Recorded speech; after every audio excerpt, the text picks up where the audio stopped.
welcome everybody to the Board of Trustees meeting, September 8th, 2021. Call the meeting to order and please join me in the Pledge of Allegiance. Right over there.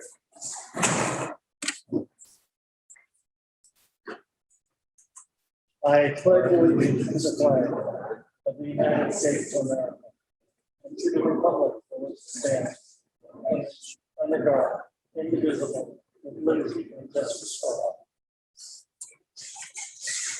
Thank you. Okay, you have the agenda. I'd like to have a motion to approve the agenda.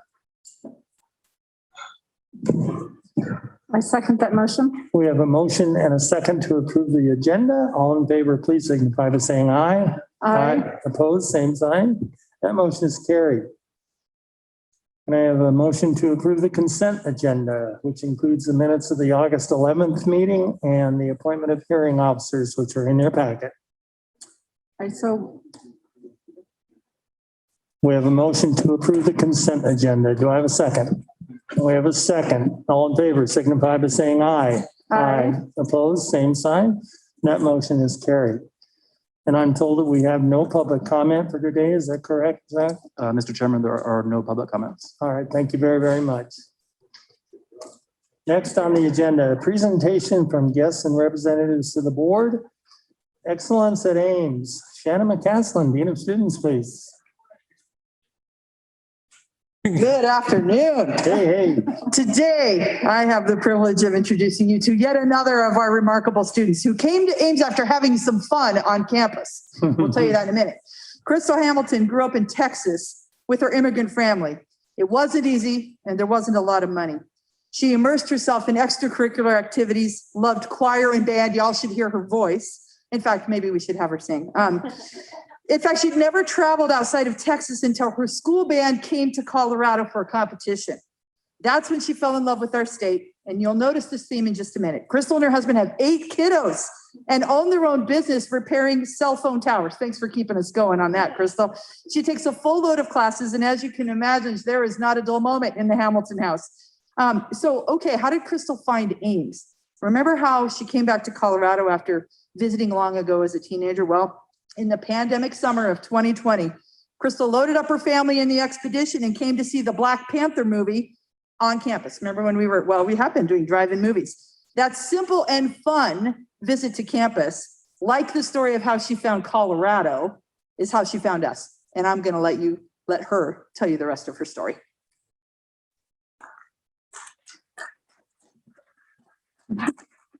Thank you. Good afternoon, board members. My name is Crystal Angelica Gonzalez Hamilton. I'm the daughter of Jose and Anna Gonzalez and wife to John Adam Hamilton, mother to 8 beautiful children. My story starts back before me. It started in 1979 when my father took the courageous journey to come to America. Being number 2 of 9 kids, my father was not privileged to education. The family ranch in Saldaña, Zacatecas required a lot more from my grandfather and his sons, but still my father dreamed.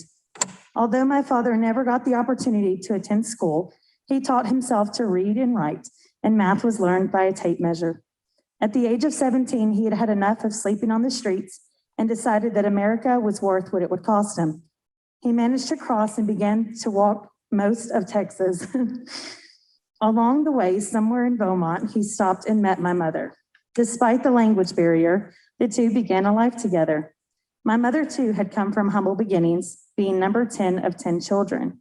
She was given up by her family and had to endure the hardship of putting her education on hold at such a young age. My parents' story was not smooth sailing, and it is lined with hardships and victory. Growing up, we lived 10 people to a 3-bedroom, 1-bathroom house. But it was my father's passion for success and my mother's work ethic that inspired his children and those around them. They set before us an example of humility and ganas. You have to want it, my dad would say. And I did. I wanted it. I wanted to be the first in my family to attend college. The odds were definitely against us. I was raised in a community that did not always welcome me and my family. I was often joked about being an immigrant's daughter. Some kids would ask if we kept my dad's canoe that he crossed over, and often I would get told that we were what was wrong with America. I watched my mother and father both deal with severe racism at their jobs. More often than not, they would come home completely dejected over things that were said to them throughout the day. One instance in particular that I remember was when my mother was told on Dia de Patria that we should put you in a serape and take turns beating you out front. The beauty in all of it was that we were never taught to retaliate. It was ingrained in us to fight back with pride. My father became a U.S. citizen when I was 12. I remember studying with him and how hard he fought to learn and understand so that he could probably become an American citizen. My mother eventually stood up for herself and sued that bank, and she won. It was the push that they needed to move on to bigger and better things. They now are both successful business owners over the last 17 years. Excuse me. After high school, I did in fact become the first college student in my family. And since then, my brother and my older sister attended, and they're now college graduates as well.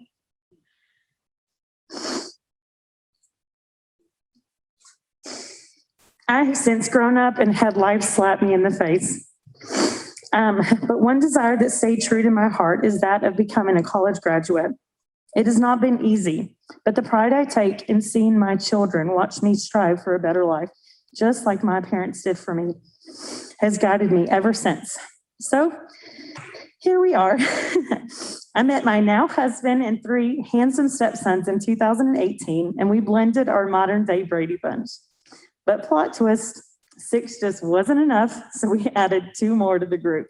And as you can imagine, life is never dull around here. Last summer, during one of the drive-in movie nights, I brought my kids to come see Black Panther. It was a great event, so I went browsing online to see if there would be others. The What Makes Your Spirit Soar quiz caught my eye and had my wheels turning. Maybe it was time. Maybe it was time for me to start again and really push to graduate, to make my dreams come true. There was so much hesitation in the way, but my husband encouraged me to do what would make me feel the most fulfilled. His heart for me and my dreams helped me take the first step into coming back to school.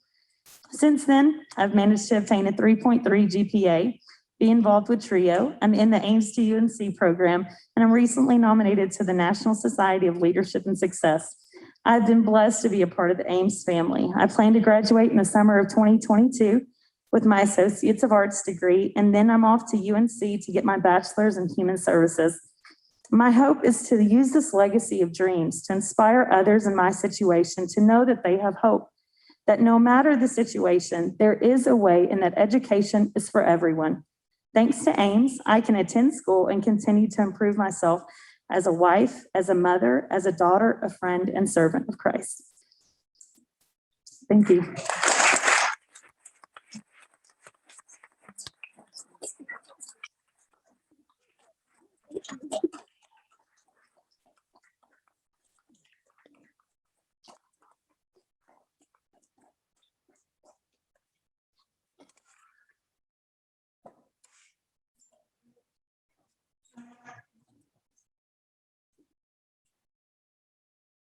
Well, that was awesome. Thank you so much. Congratulations.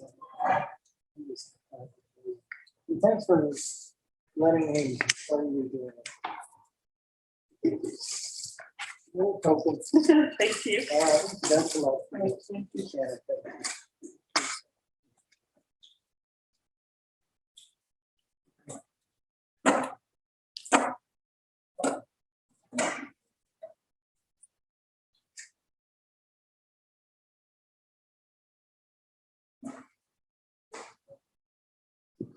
And that's what Ames is all about. Great story. You can't take. Well, those are that's what we're proud of.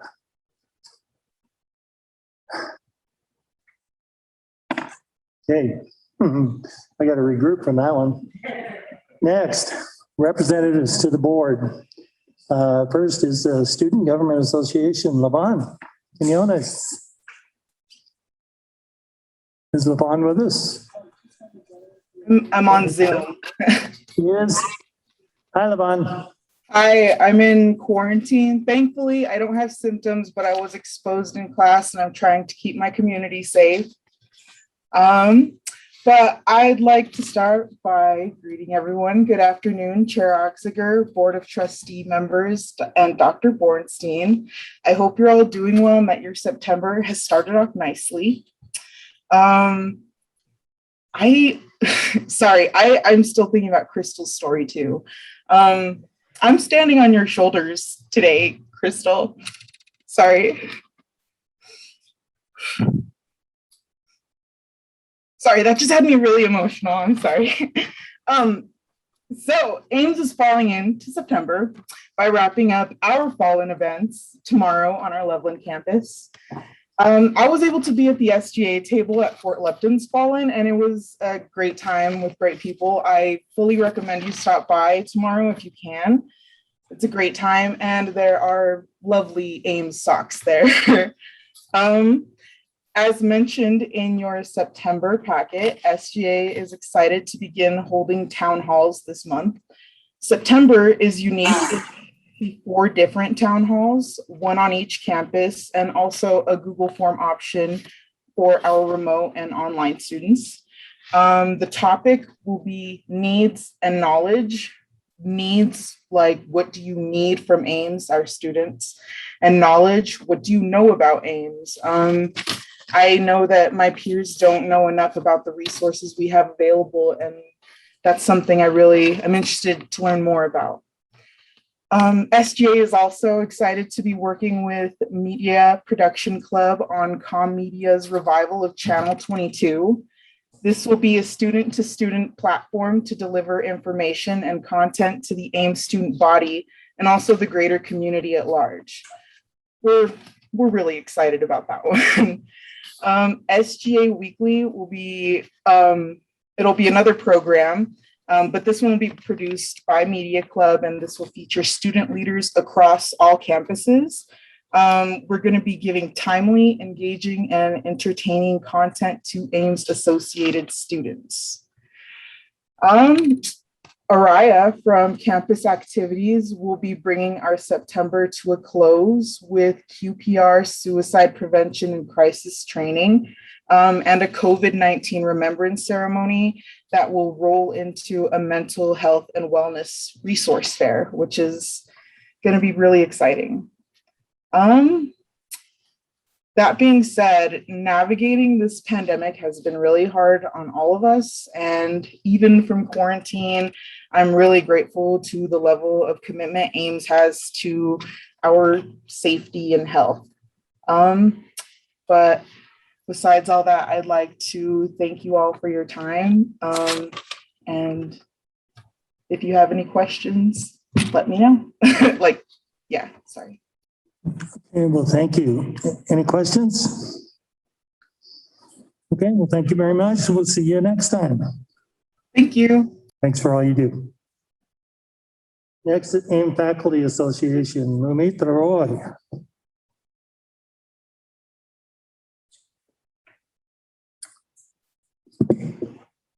I think that's the lowest it will go.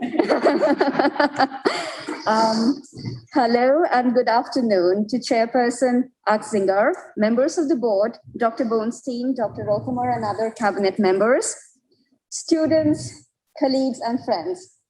I am Momita Roy, and it is my true pleasure to share with you the amazing work of our faculty members. I am going to be the faculty representative for the faculty, of course, for this academic year. So you will see a lot of me. And I cannot take my mask off because of safety situation, but if I did, you would see I'm smiling. Because apart from teaching, this is the best part of my job, to share with you the hard work of our faculty.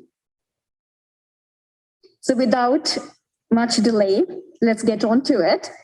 And if you see your board packet, the faculty accomplishments which were submitted for this September meeting, they can be categorized into 3 broad themes.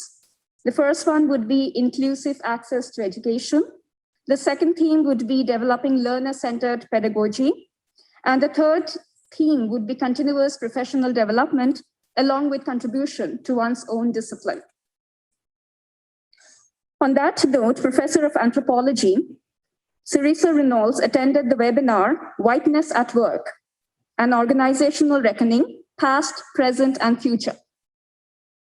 Both Trisha Reynolds and Eden Welker, who is an adjunct instructor of anthropology and ethnic studies, attended the conference on power, authority, and governance of Native Nations, Understanding United States Federal Indian Policies.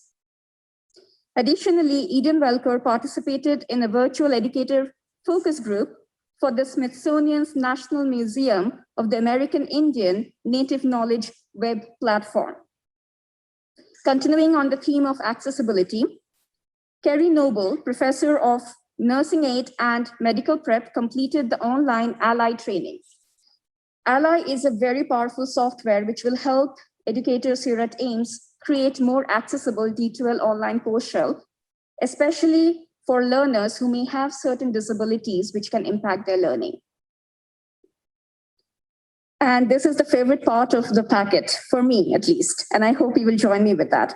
Emma Murray, she is an instructor of biology. She wrote an open educational resource workbook, lab manual for 2 courses in biology.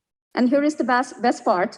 It is not only going to help our students, but this will be shared nationwide for all educators to use across all community colleges. Isn't that something? I have to read to you what she said. She said, "It was such fun to be able to produce this work, and I am thrilled to contribute towards making education more accessible to all students." Isn't that something to celebrate? Trisha Parsons, who is a program coordinator for Faculty Teaching and Learning Center here at Ames, she completed an online course teaching students to ask their own questions, a powerful pedagogical tool to create lifelong learners and to deepen learning. Of course, our faculty members have equally been busy for continuous professional development, as well as interacting with the community. After all, we are a community college. On that note, adjunct instructor of English, Jeff Moser, has served as a national essay judge for the Artemis Moon Pod Essay Contest and moderated a panel at the 2021 Rocky Mountain Medieval and Renaissance Association. Not only that, he also found time to write a juried article and a peer-reviewed book chapter on his favorite topic, Shakespeare Macbeth. On the issue of publications, Deborah Baker, adjunct instructor of early childhood education, published a peer-reviewed article in the Journal of Mathematics and Culture, and Professor of Mathematics, Mike Miller, has been elected to serve as a delegate for the American Mathematical Association of 2-year colleges. Talk about representing Ames. And finally, last but not least, Jennifer Neymark, an adjunct instructor of English, earned a PhD in education with her specialization in adult learning. That is all for today's meeting. And if there are any questions, please feel free to direct them. Any questions? Okay. That was an awesome presentation. Oh, I'm sorry, what was that? No, only be with the chair's permission. Can we see our beautiful smile? She holds it. Sure. Just stand back from the mic and smile. I do have a There you go. Thank you so much for your time. It was truly a pleasure. Thank you. Thank you very much. Boy, they have been busy. And just as a reminder for everybody, and we need to acknowledge that we want to be sure that everybody does use their masks while they're on mic, so there'll be other people following them. Next is Ames Staff Association, Jen Seedorf. Good Jen afternoon. joining us remotely, I think. I am. Good afternoon, Chair Oxiger, trustee There's you. members. And a smile. Good afternoon. Good afternoon, Chair Oxiger and trustee members. Dr. B, it's nice to be with you via Zoom. I am bummed to not be there in person, but so thankful for the opportunity to present via Zoom. So let's get started with ASA. So the ASA leadership group met last week for our first meeting of the academic year, and we had great attendance by staff. So that was very exciting. We're all very excited to get going on some staff appreciation pick-me-ups and also getting back to some community service opportunities in just a few months. So be on the lookout for volunteer days with the Weld Food Bank in November and also hopefully Santa Cops in December. So more information to come on those. For staff accomplishments, Meg Spencer, an instructional coach in the Faculty Teaching and Learning Center, recently submitted an article to the online publication Medium. Her article was titled, "New Faculty Orientation Makes Me High." I think the title is pretty self-explanatory, but she writes a great article outlining the positive experiences provided during the 2-day learner-centered orientation with new faculty. I'm happy to send Carrie the link to the article for you all to access. And also, after reading her article, I discovered that Meg actually appears to be a regular contributor to Medium. So if you have time, please take a look at some of her other articles. Finally, I'd like to just highlight a Ripples nomination. The whole nomination is a little long, so I'll do my best to summarize, but as always, it's in your packet. Haley Hull, Senior Advisor, nominated Dana Jones, Assistant Dean of Students and Director of Disability Access Services, Jess Pimentel, the Latinx Engagement and Support Coordinator for CDI, Emily Barclay, in Enrollment and Records, Nicole Phipps, a peer navigator, and finally Leslie Bicknell. Haley nominated all of those women. This group of women went above and beyond to work together to ensure that a hearing impaired student was able to get started on his education at Ames this fall. For example, they coordinated a translator for the Spanish-speaking family and also a sign language interpreter who not only interpreted English, but also translated to Spanish for the student. Because of these outstanding staff members, barriers were removed for the student and his family, making for a successful start to his time here at Ames. To quote Haley, "This is a perfect example of how Ames employees go above and beyond to help one another and support students to be the most successful that they possibly can. In all of my time at Ames, this was probably the most incredible experience I've had." That's all that I have for you today. So if there are no questions. Any questions of Jen? Well, awesome report as usual. Thank you very much. Thank you. And have a great day. Thank you very much. You as well. Okay, next item is action items. Appointment of replacement designated election official. Dr. Bornstein, please. Well, honestly, I'm sad to have to present this, but it must be done. So as you know, with regard to the Colorado revised statute, the Board of Trustees needs to elect an election officer, which you did do last year for this year. Since Carrie is retiring, our election official is retiring. So the board now, that's why I said it's sad that I have to do this and I can't see her face behind me. It's now time for the board to elect an election official to carry us through this election. We are recommending Megan Self take up the duties of designated election official. Megan has performed these functions in the past at other organizations that she has worked with. And Carrie is leaving this process in a pristine position for Megan. So we are recommending to move approval for Megan Self to assume the duties of the designated election official for the November 2nd, 2021 trustee election.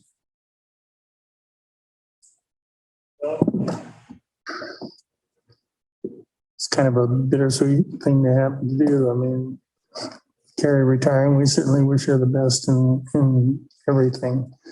And I just say that knowing Megan, I know her to be of incredible integrity and Certainly, that's what this job requires. So now with that, I would open nominations or a motion to appoint Megan Self as our designated election official. We do have a motion. I second that motion. We have a second of that motion. Is there any discussion? Dr. Peterson. Unmute your mic. We can't hear you, Ray. No, Now, work got better. yep.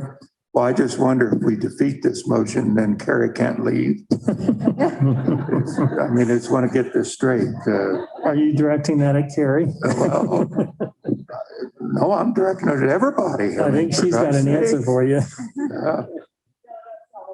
Oh, okay. Well, Yeah, I guess that's your answer. Okay, so we have a motion and a second on the floor. Any other discussion? Hearing none, I'll ask the question. All in favor signify by saying aye. Aye. Opposed, same sign. Motion is carried. Thank you. Thank you, Dr. B. Information items. First of all, the fall board retreat. Carrie, turn that over to you.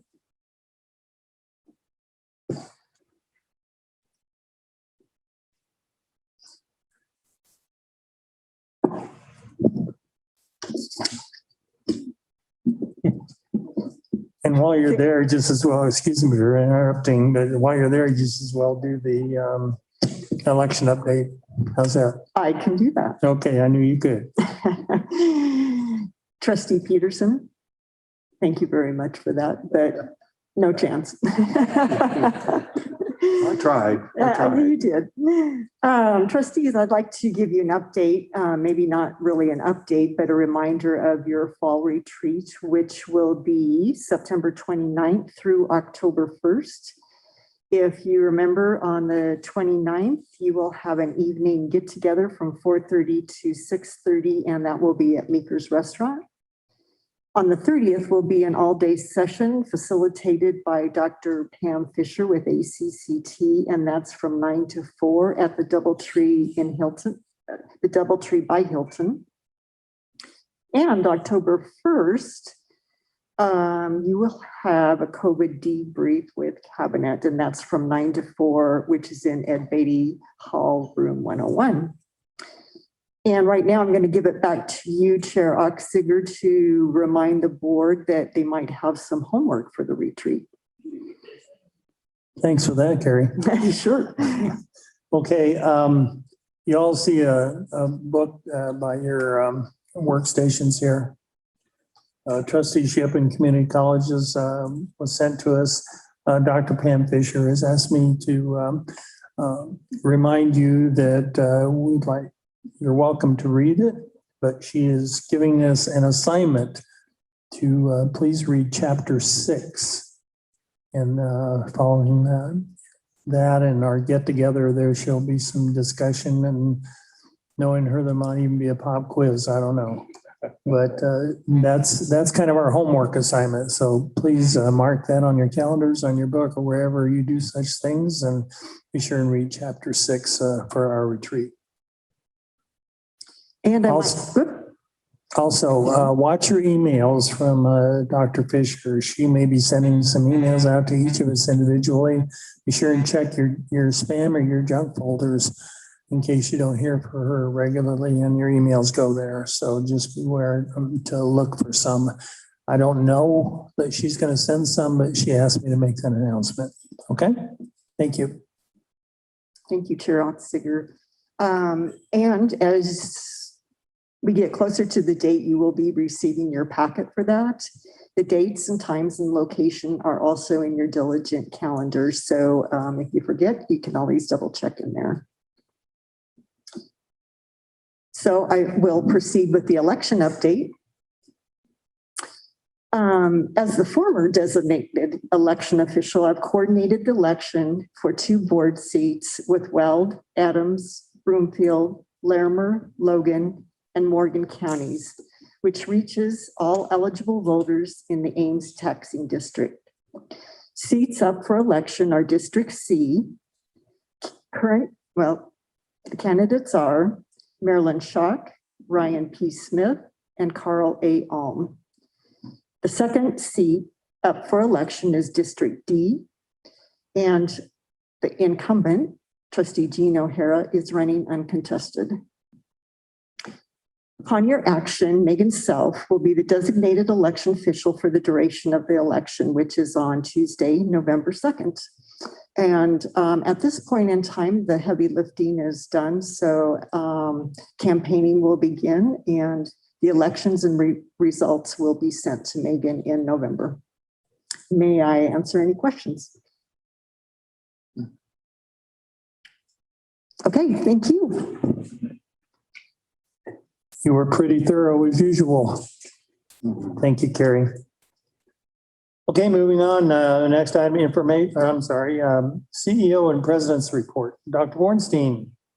Thank you, Chair Oxiger. Our first report out is Dr. Russ Rothmar on the Executive Vice President offices and the Chief Academic Officer offices.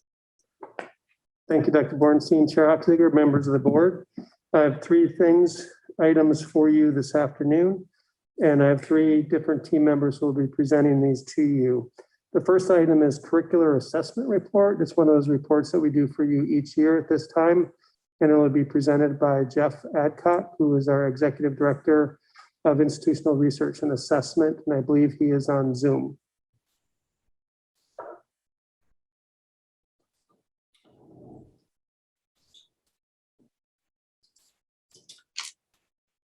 Good afternoon, Chair Oxiger, trustees, and Dr. Bornstein. Can you all hear me okay? Yep. Yes. So this report is the annual curricular assessment report. The report is just a snapshot in time of the students' progression regarding common learning outcomes during the 2020-2021 academic year. It's facilitated by the Institutional Research and Assessment Department under the guidance of Stephanie Chadwick. Oops, that didn't work. Okay.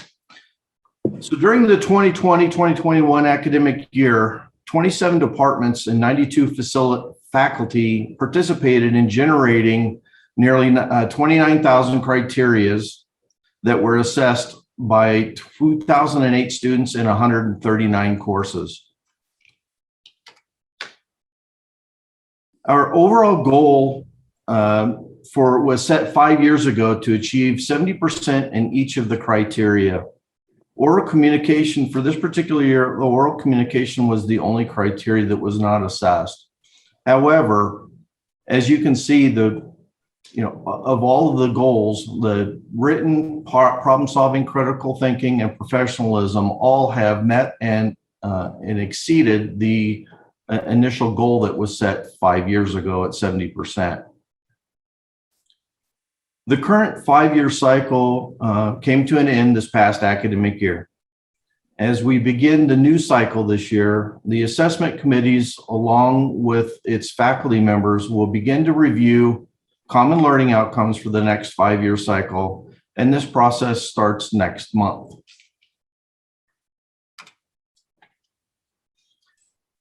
So what do we do at the end of each of the cycles? We identify actions. So this is one of the actions that several of the actions.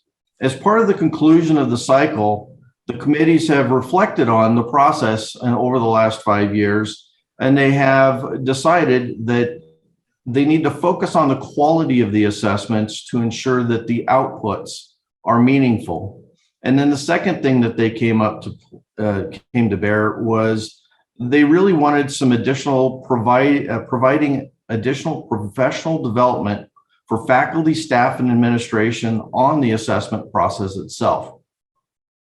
So over the last year, we have provided said professional development to that group of folks, and it culminated with 20 training sessions that were held in which 50 faculty, staff, and administration attended, and they now feel that they have the agency to train other faculty in the process of assessment.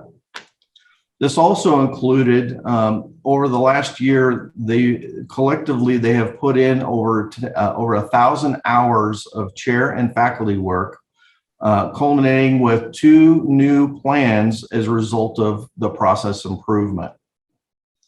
And then the rest of this is just additional information for you to look at. But that really concludes my presentation. Do you have any questions, comments, or concerns of me? Heidi, you have a question. Yes, a couple things, just because I'm still learning my acronym. CTE and GE stand for career tech, and what's the GE for? General education. Okay, and on the faculty at the very beginning, the very first slide, you had 92 faculty participated. How many faculty are there in total? In total, there are it varies, but approximately about 280 full-time and part-time faculty. Okay, so about 35, 36%. Correct. Okay, thank you. Is that it? Yep. Okay, any other questions? Okay, great report, thank you. Thank you, Jeff. And I just saw Brad, and he has a list of questions, comments, and concerns. He'll get with you later on. Okay, thank you. You didn't see me smile. I guess I'd take the mask off. As a quick reminder, the next 2 items under the president's report for me is regarding sabbatical reports. So each year, Academic Affairs goes through a process of evaluating faculty requests for sabbaticals. There's a process and a committee that evaluates those. We review them, present them to administrative services to ensure that we have the funding for them, and then also get approval through the president's office prior to bringing them to the board for your consideration and subsequent approval. Last year, we had 2 faculty members on sabbatical, and they are here today to share with you what they accomplished. So we're excited to hear what they have to share. And the first one we'll start with is Kathy Behe.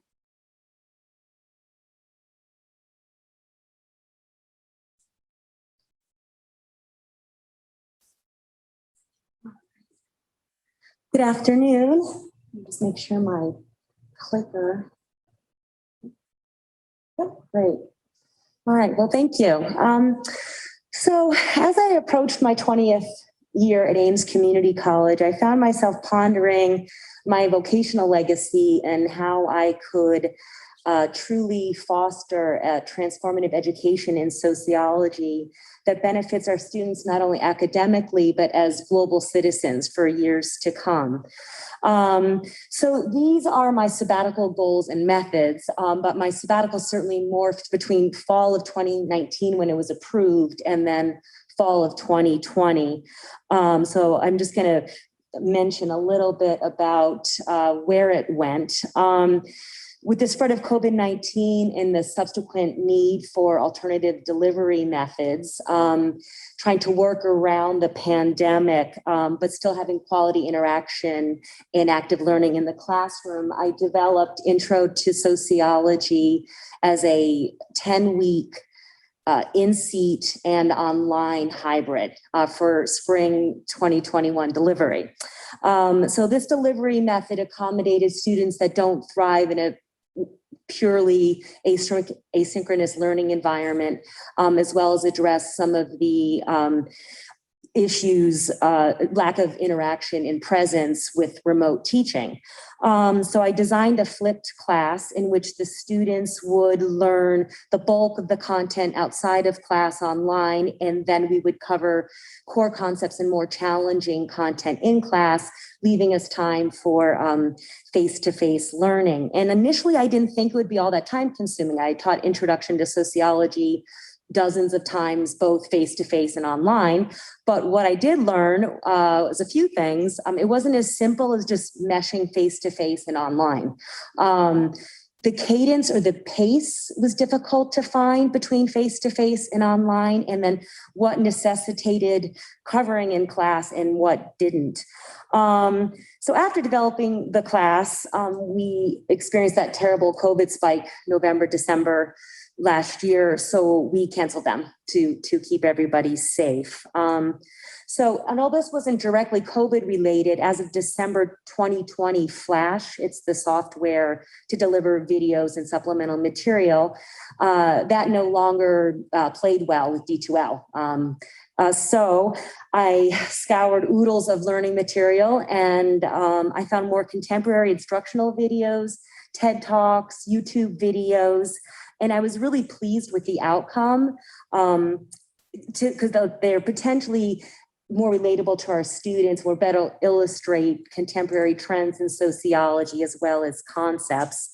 And, the year of cancel, the 2020 annual meeting, American Sociological Association annual meeting in San Francisco, that was canceled due to the pandemic. But I do hope to go to a national conference when it becomes safe. So back to my goals and methods. To invigorate sociology courses with highly engaging learning experiences and enrich my proficiency in methods that provide a platform for shared learning, as well as magnify pertinent and applicable sociological concepps. And I focused on introduction to sociology and sociology of diversity, both face-to-face and online. So here are a few highlights. Interactive lecture. Students work in small groups or think pairs, interpreting tables and graphs and applying relevant sociological concepts. So here's an example.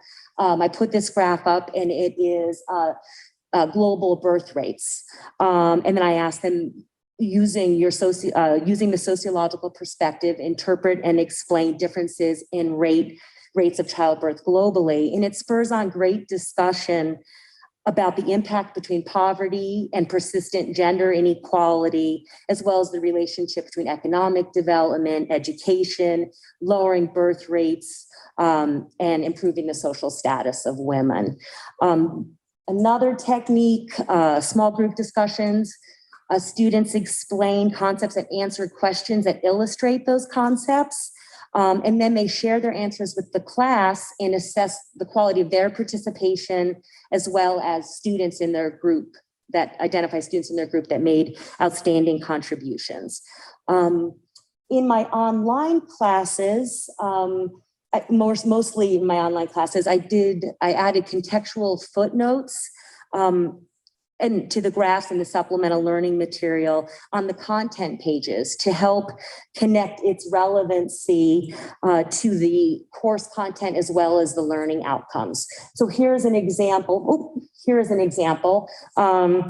I introduced the topic, and in 2019, 14% of the US population was foreign born, 38% of the US population is racial ethnic minority, but will racial ethnic minority members become the majority status group? So then we have a discussion around that.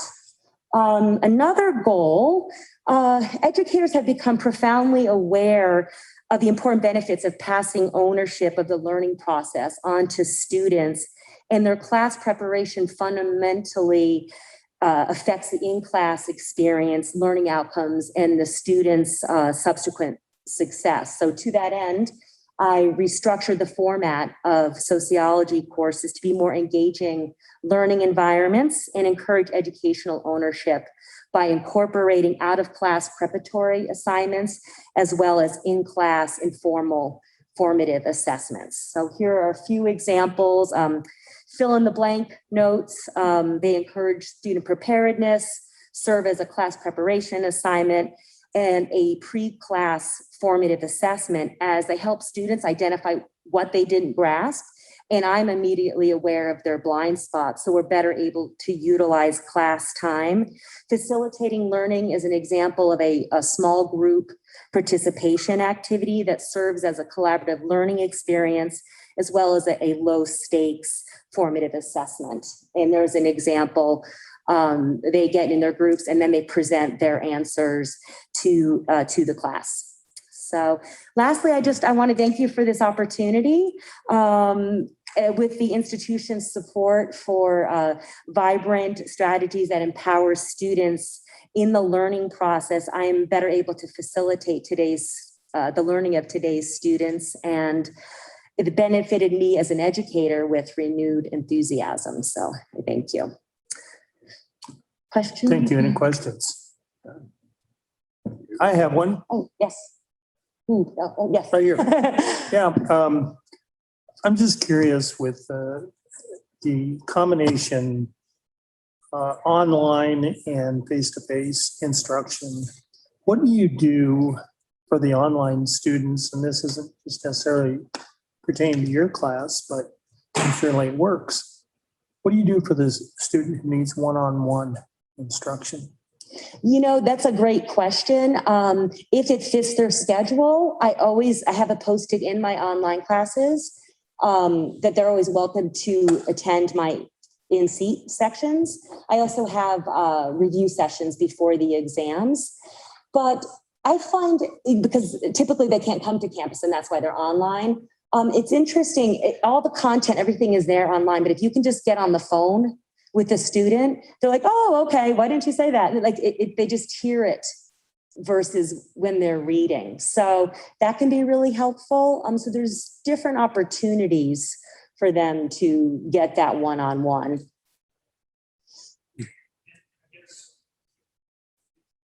The reason I ask it is because you have the parts of your class that are face-to-face, and yet the ones that are online, if they're online because they cannot attend. Right. That's why I wondered how you get that knowledge to them. So.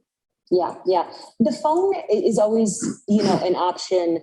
But like they are kind of, for whatever reasons, stuck to doing, online or remote. And that is challenging for some students, that lack of just engagement. So you're welcome. Any other questions? Mr. Chairman, I would just ask, can you see a difference between Yon Learning online and in person? I mean, is there? In terms of the learning? Yeah. It's hard because the students are they're individuals. In general, I would say students that thrive online probably thrive in any modality. The opposite is not true, right? If they're face-to-face, they may not thrive online. So online learners have to be very independent and self-motivated learners. So I guess those are some generalizations that I've certainly seen. Online is nice, and I always tell my students this, online is not easier, it's just more flexible. So that can be challenging, right? I have audio chapter notes, everything you can listen, which helps with audio learners trying to kind of think of other ways to engage in learning. So that's kind of my takeaway. Interesting. Yeah. That's interesting. Yeah.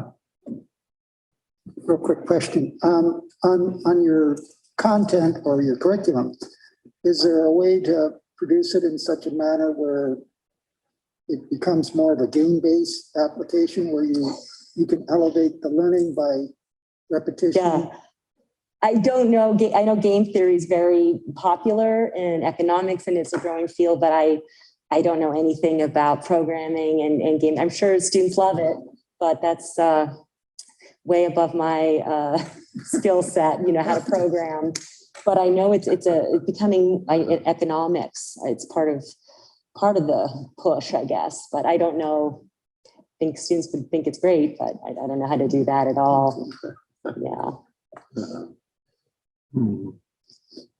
Anybody else? All right. Well, thank you very much. Thank you. Okay.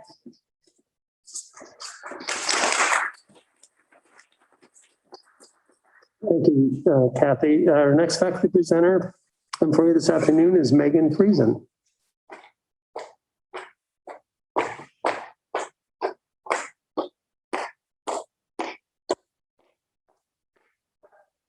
Hi, good afternoon.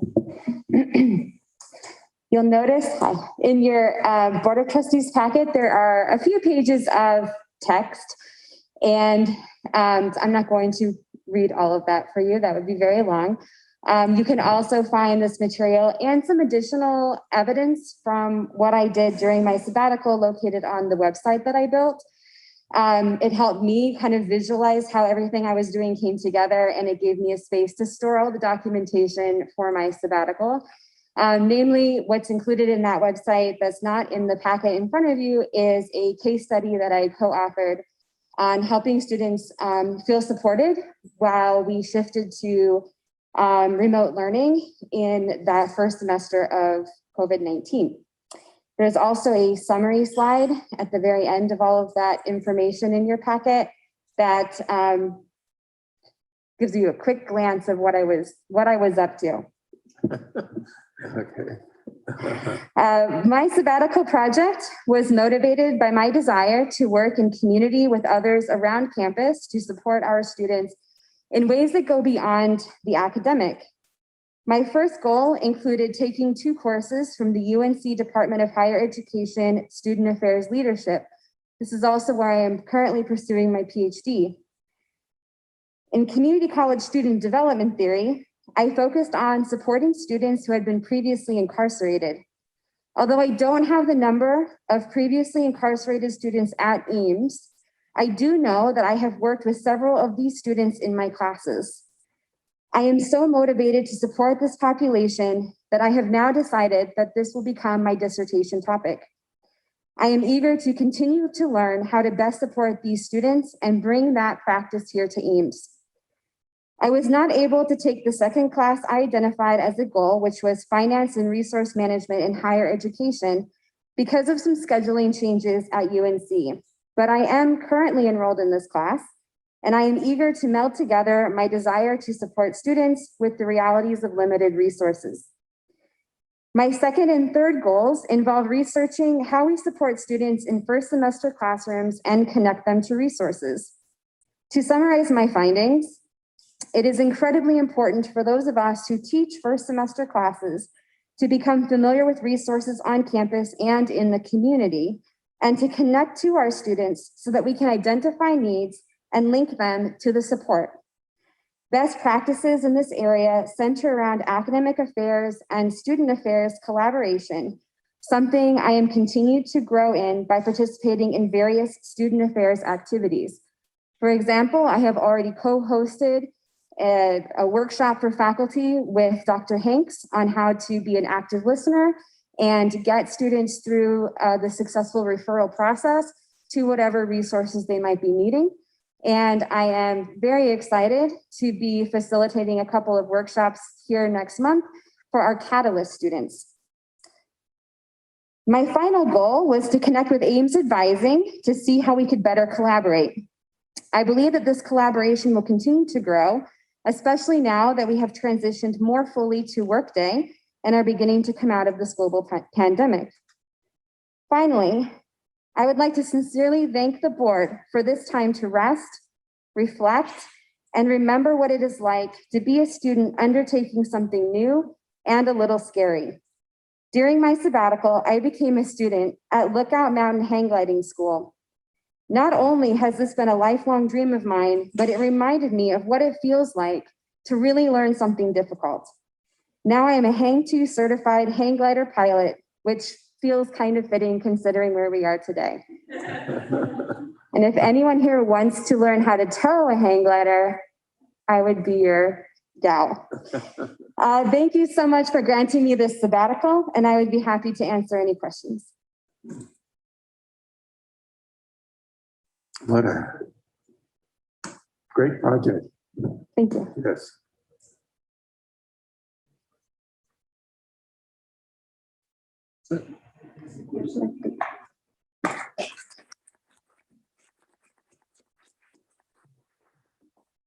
Sarah Ziegler, members of the board, I wanted to, in addition to both Kathy and Megan thanking you for the support of their sabbaticals, I wanted to offer my thanks to the board and to the college for continuing this professional development for our faculty is so important.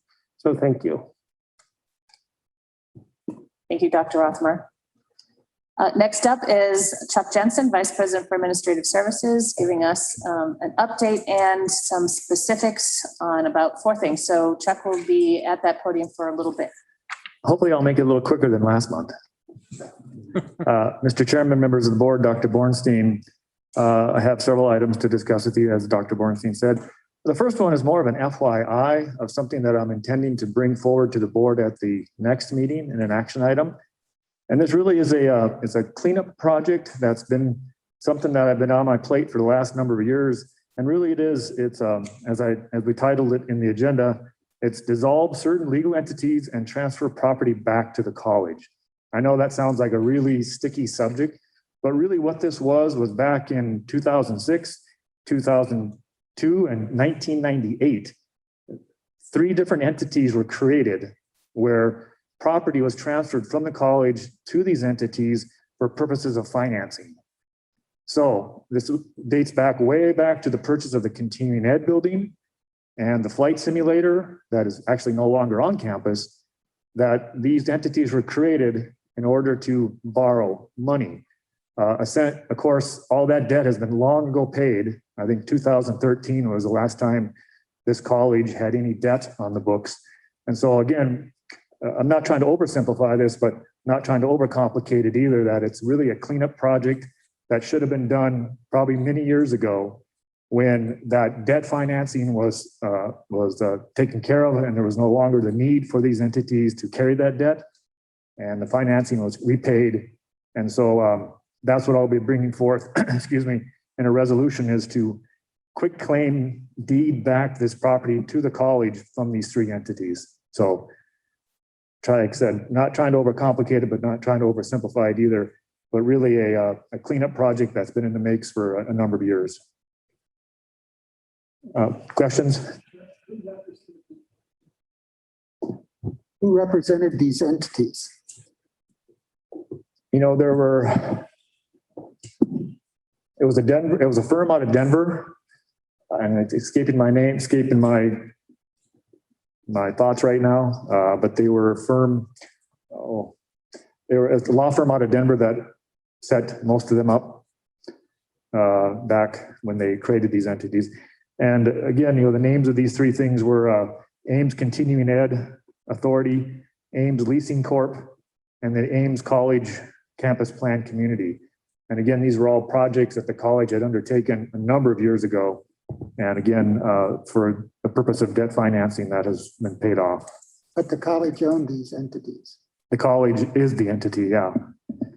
Yeah, the way they were set up, it was trustees in a sense were members of each of those organizations, or were the trustee or board of directors for each of those entities. So you as the board currently are the designated representatives for these entities.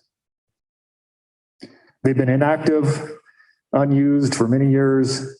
And again, like I said, this has been one of those projects that I've had on my to-do list for several years, is to go back and research as far back as I could to understand what these entities were.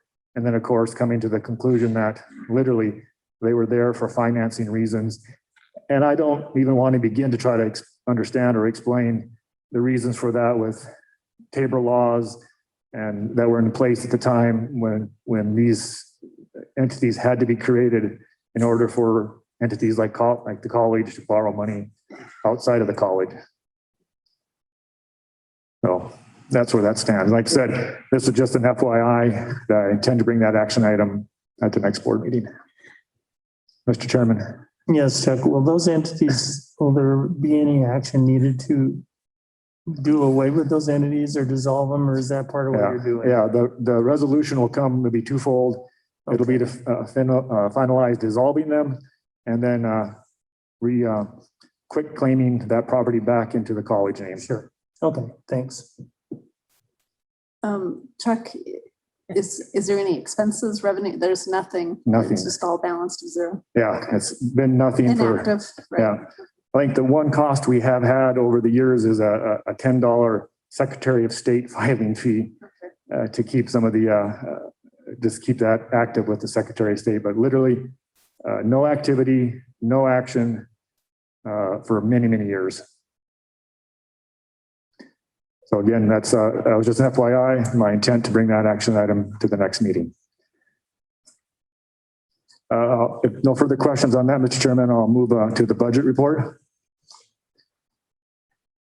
Mr. Chairman, members of the board, you have before you, really, it's the first month of fiscal year 22, ended July 31st, of course, is our first month of fiscal year. And as I look at the budget to where we're actual, I mean, there's not a lot to talk about at this part of the fiscal year. This report is only 1 month into the fiscal year. A couple of things to perhaps note. We are, from a tuition standpoint, again, we used the two comparisons to show you the budget we received this year compared to last year. And, you see some differences there in tuition and fees. And that's primarily to the increased tuition that we had this summer, increased enrollment we had this summer. So we're seeing higher revenue at this point of the year versus this time last year because of the enrollment for summer. And on the state appropriations, that's really just a timing issue. When the state decides to send us the money, some days it's on July 31st, some days it's on August 1st. It just depends on when they transfer the money to us. And that was a couple of comments I wanted to make on the budget. Any questions on the budget report or expenditures that I can answer?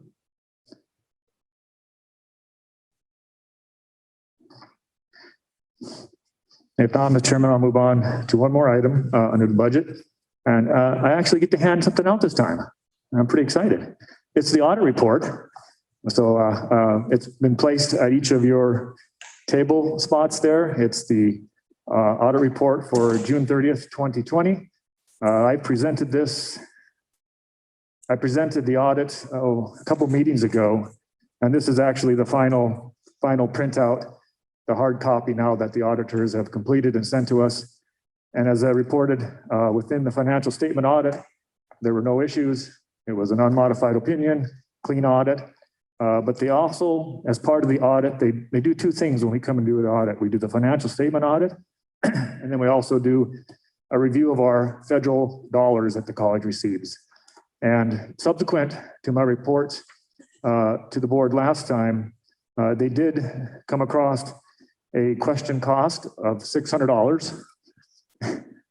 And I know whether it's $1 or $1 million, they have to report it as a question cost. And I just wanted to highlight to the board that had to do with one of our disbursements to a student for some of the financial aid dollars. And talking with Chris Peterson and his crew, this was 1 out of 1,500 disbursements. And so again, not to make light of it, but they have to report on whether it's $1 or $1 million and call it a question cost.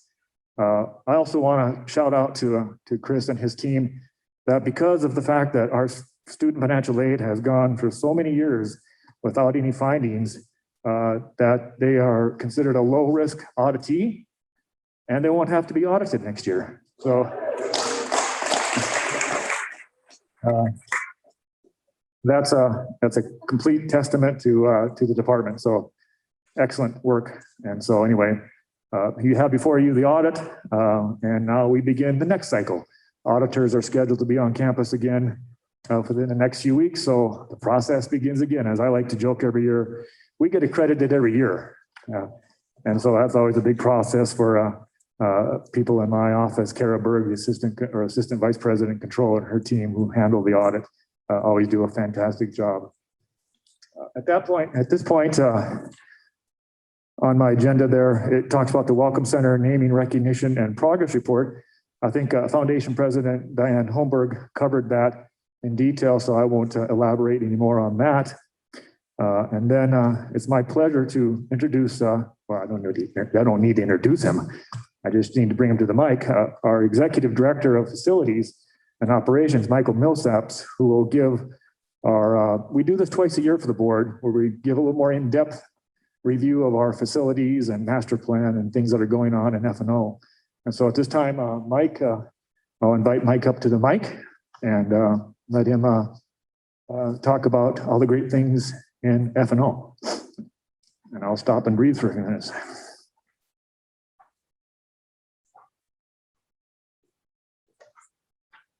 Thank you, Chuck. Thank you, David.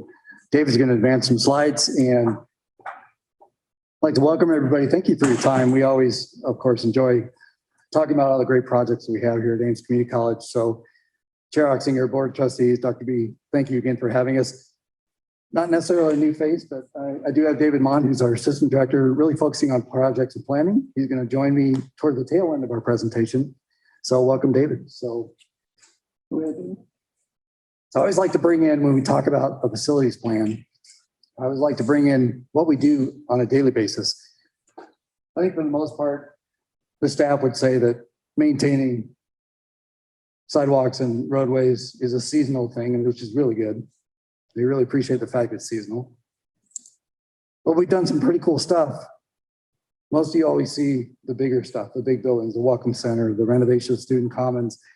This building a few years ago, our beautiful new addition to the north that you saw coming in today. But we also do a lot of other things to keep the college up to date. One is the utility master plan. We were actually in a phase 3 of a utility master plan, which always ends up kind of behind the scenes. You know, it's not something we really bring up a lot, but it actually has a lot to do with all of us, especially on the Greeley campus. Part of that utility master plan consisted of connecting a water line with the help from the city of Greeley to actually make Ames Community College a loop system. Every time we had a leak or something happened, we had to shut down all the buildings. Now we don't have to. We can either go both ways, kind of like Brad's fiber, right? You can turn it around and go either way. Now we have that with water. It's pretty minor, but when we don't have water, it's a big deal, right? So very excited for that. So we did that this last year. And if you notice, some of these projects were actually, because of folks not being on campus, we were able to move a lot of this stuff up.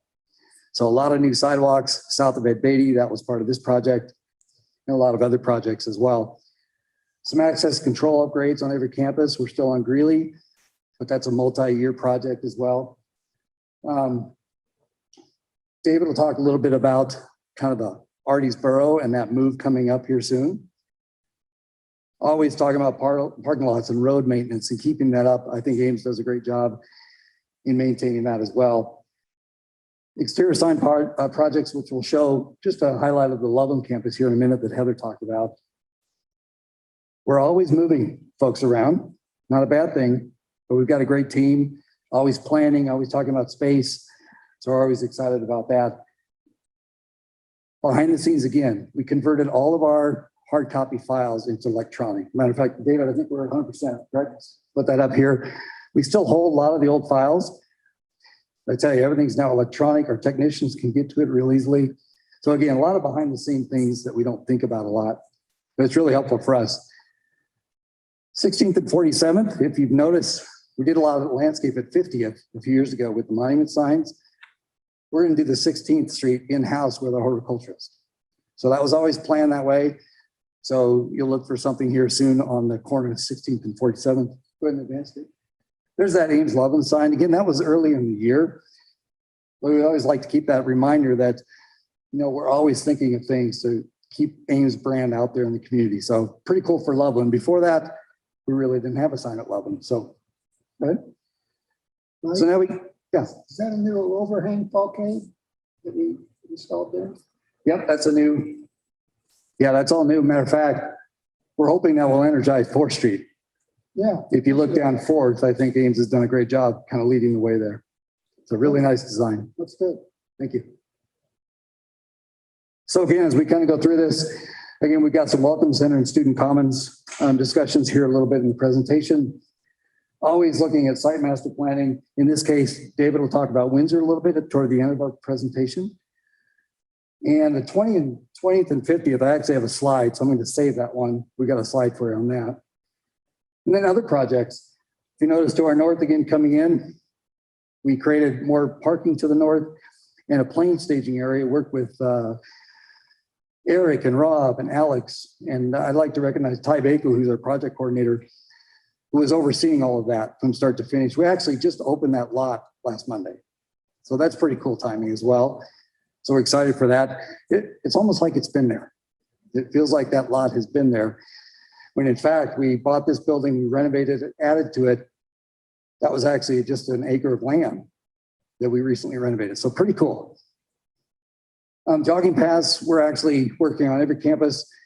Fort Lupton, if you've been to Fort Lupton campus, we actually have the jogging trails complete, walking and jogging paths. We've also had some other facilities installed. I think there's 12 here. I see Nikki in the back as well. We've installed some nice fitness equipment through Heidi's nodding as well. Pretty cool. If you haven't been to the Fort Lupton campus in a while, I do recommend checking that out. We're also doing the same at Windsor and Greeley, but what we're doing there is really leveraging our projects to help us with those projects as well. So those are coming soon. I'm working on a feasibility study of the automotive building. And that building's around 48,000 square feet. So we're looking at what we can do as that program continues to grow.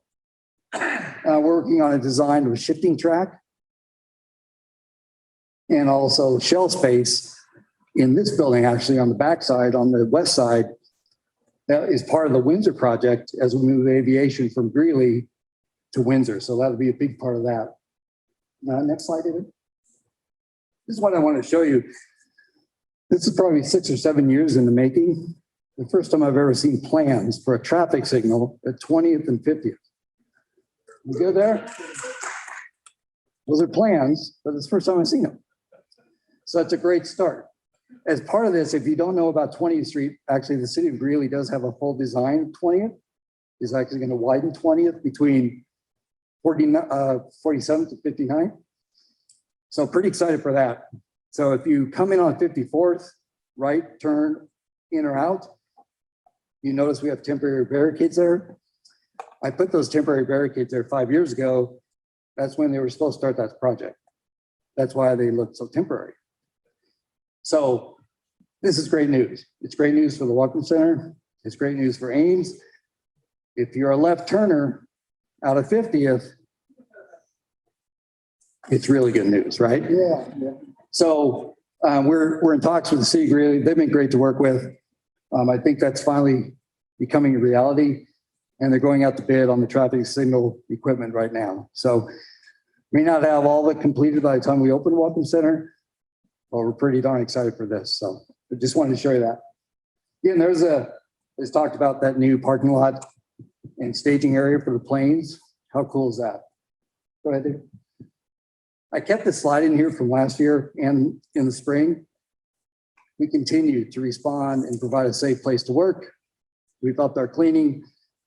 It was already up there, but we added another notch. We brought in COVID team response cleaners. They've been awesome to work with. We're always looking at space for capacities. That's something we always do anyway. This has just kind of changed the way we look at it. And again, the check-in stations that continue to be a function of Ames, we continue to monitor that as well. So I always want to keep that slide in there to remind us where we started here. Those Adirondack chairs.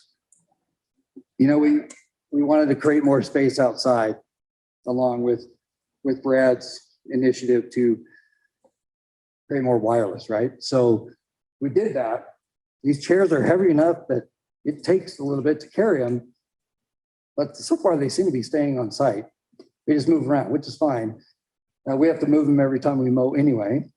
But that's great. It's great to see that. And Dr. B's had a few meetings out there. You see us all together. So a lot of fun. Go ahead, dude. So the Welcome Center.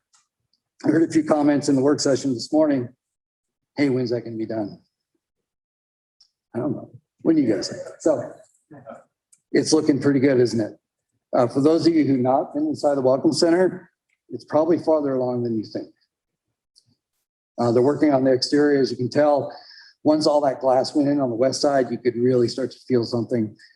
So we're very excited for the board tour in September, here in a few weeks. Really excited to show you that from the inside. But we're still on track.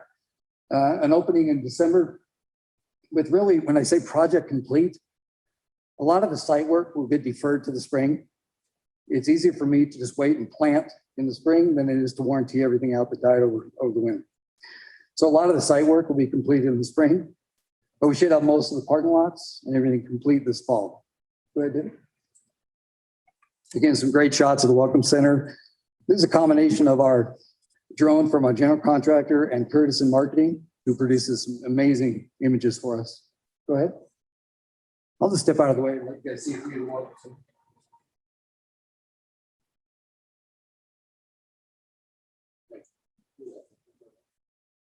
Now you can pull a mic out, Mike. I don't know if I have too much context for each photo, but. So I'll just have David run through these. So that's in the student station area, first floor, the south side of the Welcome Center. That's one of the fireplaces. And you can barely make it out. David was mentioning that through those lifts, you can actually see the backside of the auditorium. So that stage is right there. This is probably the first glimpse of the inside of the auditorium for most. Some of you may have been in the building when we had scaffold for about 6 months.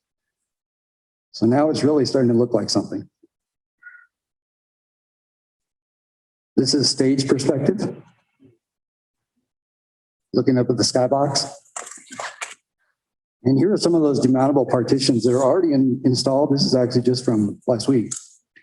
So first and second floor on the student side of the Welcome Center, all the offices are installed. So Student Commons, again, another project that has been very exciting, very rewarding. We started in February, a little later in Welcome Center, which was last May. We originally had a late spring opening, but due to Artie's Borough and coming up with that idea, I think we made up 4 to 6 months on that. So we're hoping to open as well, December, January, basically the same timeline as Welcome Center. There's a lot of logistics behind that David will talk about a little bit at the end. But we're really excited we can open these about the same time.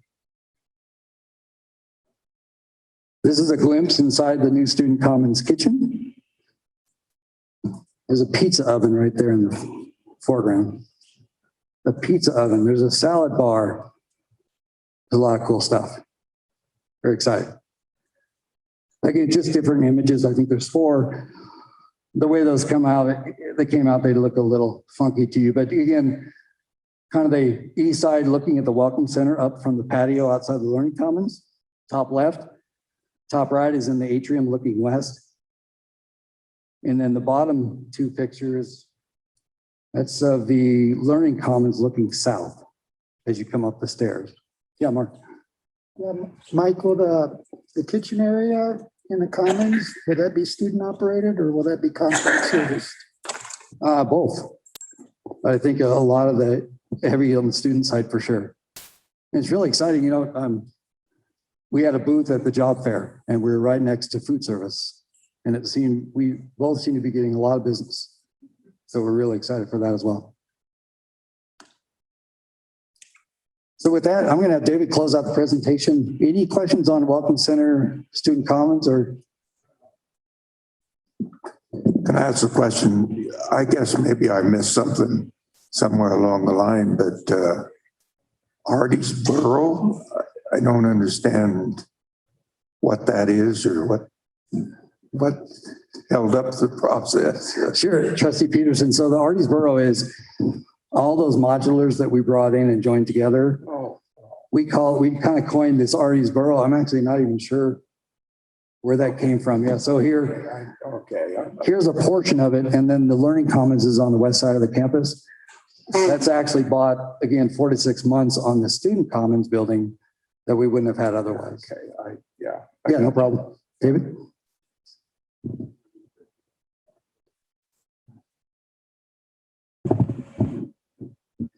All right, good afternoon, everybody.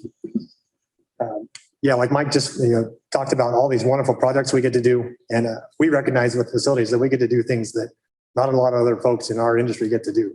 And so we appreciate that. I recognize that as soon as I started here at Ames, which was 7 years ago.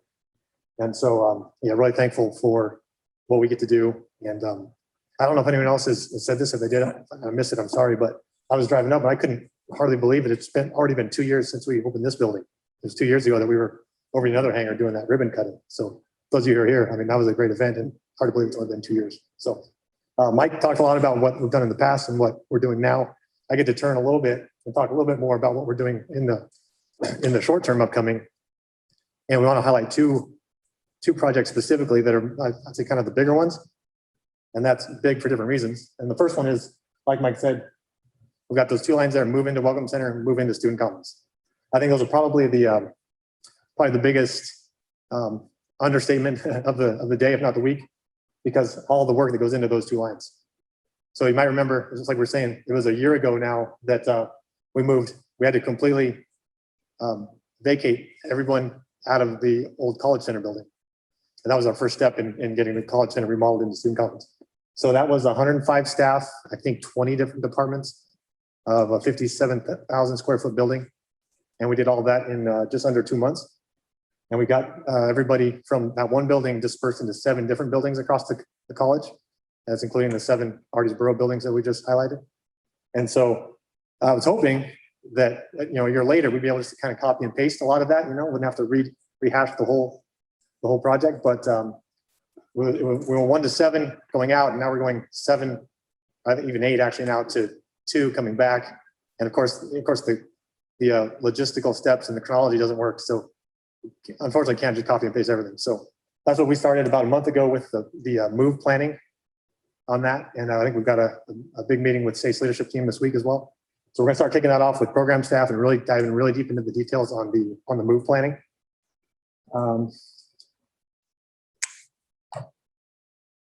So let's, Mike already talked about those other 3. And so the other big project then I want to talk about was Windsor project, a new building. So I know Mike presented on the past, so I won't rehash all of that, but basically a construction project at Ames has 5 phases. And we just completed the 3rd phase, the DD phase, about the end of July. And so we are now officially into the CD phase. You see there, that started fall of 20. So we're now fall of 21.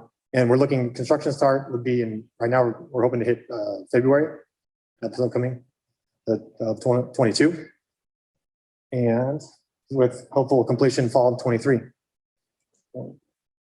So, I apologize for abbreviations. Oh, yeah. Yeah.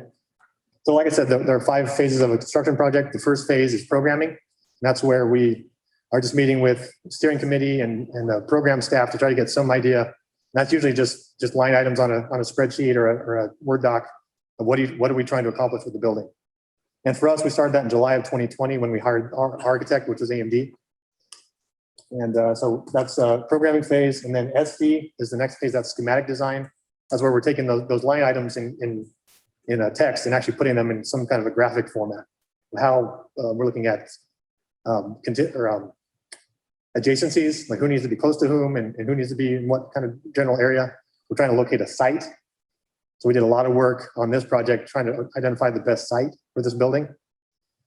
That's SD. And then DD is design development. And that's when we're taking those colored graphs and bubbles and actually starting to put a little bit of some more clearly defined lines on those. And we're actually trying to finalize like a rough building footprint. And then also some interior spaces as well. And then CD is where we get really into the details with our HVAC and plumbing and electrical, all the trades. And then we're actually finalizing a set of documents that can actually be handed out for construction.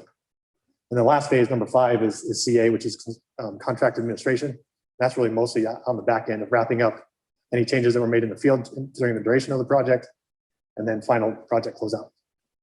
So like I said, we officially just started the CD phase about a month and a half ago. Let's see. I think, so I do want to say a couple things about the Windsor project. So really there's 5 components of the Windsor project as well. Obviously that academic building, that one I think is fairly obvious. The next obvious one also is this slide, which shows the training yard expansion. So we got the burn tower here, Windsor PSI to the north.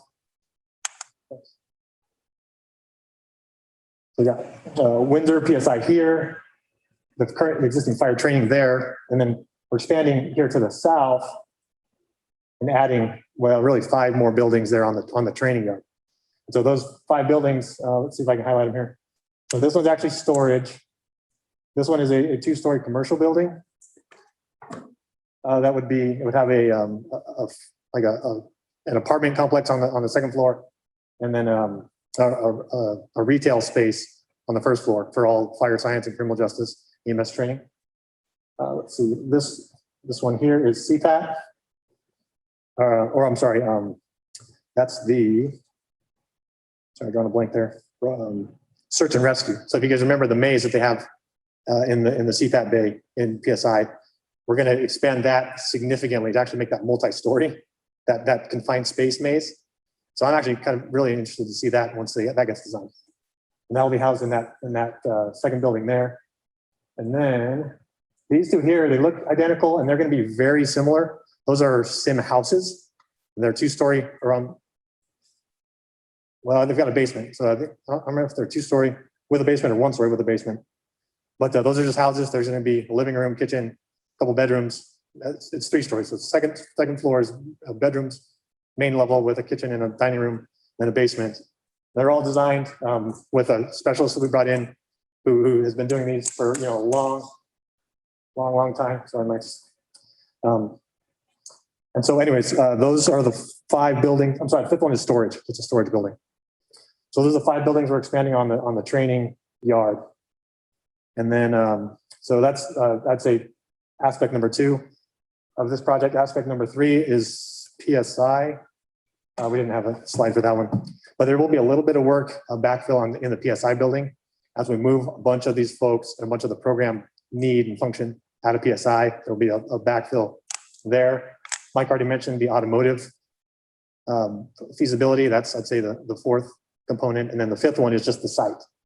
I think actually Mike mentioned the jogging path on the Windsor campus as well that we're doing on all the campuses.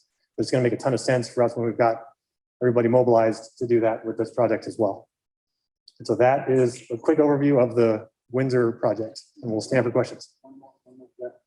Real quick, just to end on the Windsor campus, one of the things that we do, again, behind the scenes, a lot of folks, generally unaware of these things, but also what we do in the planning of these projects is we look well beyond this building, this training facility, and we think about the campus as a whole. Remember, we purchased all that land to 34, which gives us around 32.5 acres total. I've been here long enough where there was no Windsor campus, so it's been so fun to be part of the journey. Very exciting. But we're looking at primary metering this campus like Greeley. So we're working with PBREA, our local utility, to possibly take over the utilities like we do Greeley, which gives Ames a lot of advantages for future growth. So again, one of those kind of hidden things that we do that we don't really talk about, but it makes all the difference in the world for the future growth of campus. So I just wanted to add that to the end of the conversation. So stand for questions. I had one little question. The 2 houses that you're talking about building, that's for the fire suppression classes, is that correct? And for yeah. So, and I don't remember off the top. I think one is actually no. One is EMS. The other one is arrest control. So it's more for the police academy. So I mean, the programs share facilities already. So I'm sure that if fire science needed something that it would fit with that building, of course they'd be able to use it. But that whole upper left-hand quadrant is Sim City per se. Correct. Sorry, wrong one. Let's see if I can get it. How's the parking? Are we gonna? So this is all existing right in here. This is all new down here in front of the building to the east. Yep. And sorry, one thing I forgot to highlight actually was the drone runway there on the west. That's a new drone runway. And I'm sorry, I forgot. So the academic building will house a lot of the simulating aviation simulators that are currently on the Greeley campus. So we're moving a bunch of those over there as well. And that's a component of that. So there's no room there, it doesn't look like, for a driving course, is that correct? You mean like defensive driving for the police academy? Not yet. Okay, that's a good answer. I like that. Yeah, Trustee Oxinger, the goal here, and again, if you notice that there's a ramp, it's actually quite an incline to get to the second half of this addition. Basically what they do now, we're hoping that will expand how they kind of come out and treat a real emergency. So there is some driving capability throughout there. We do treat it like a city block, but it's pretty limited. Yeah. Okay, thank you. Well, no, I can't. I'm hung up on Artersboro.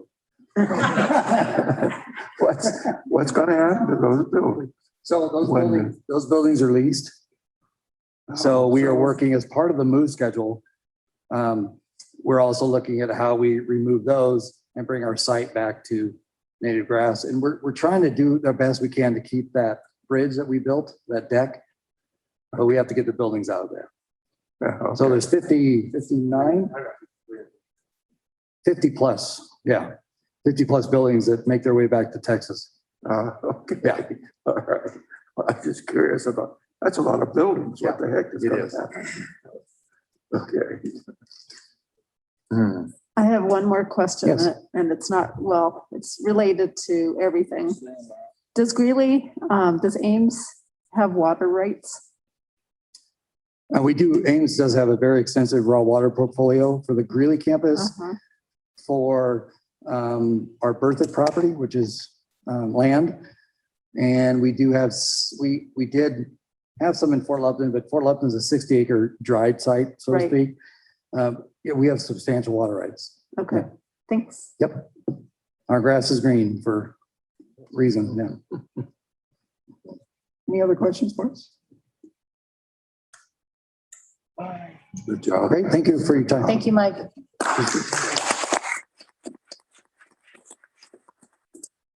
Chuck, is there anything else you've done? Okay.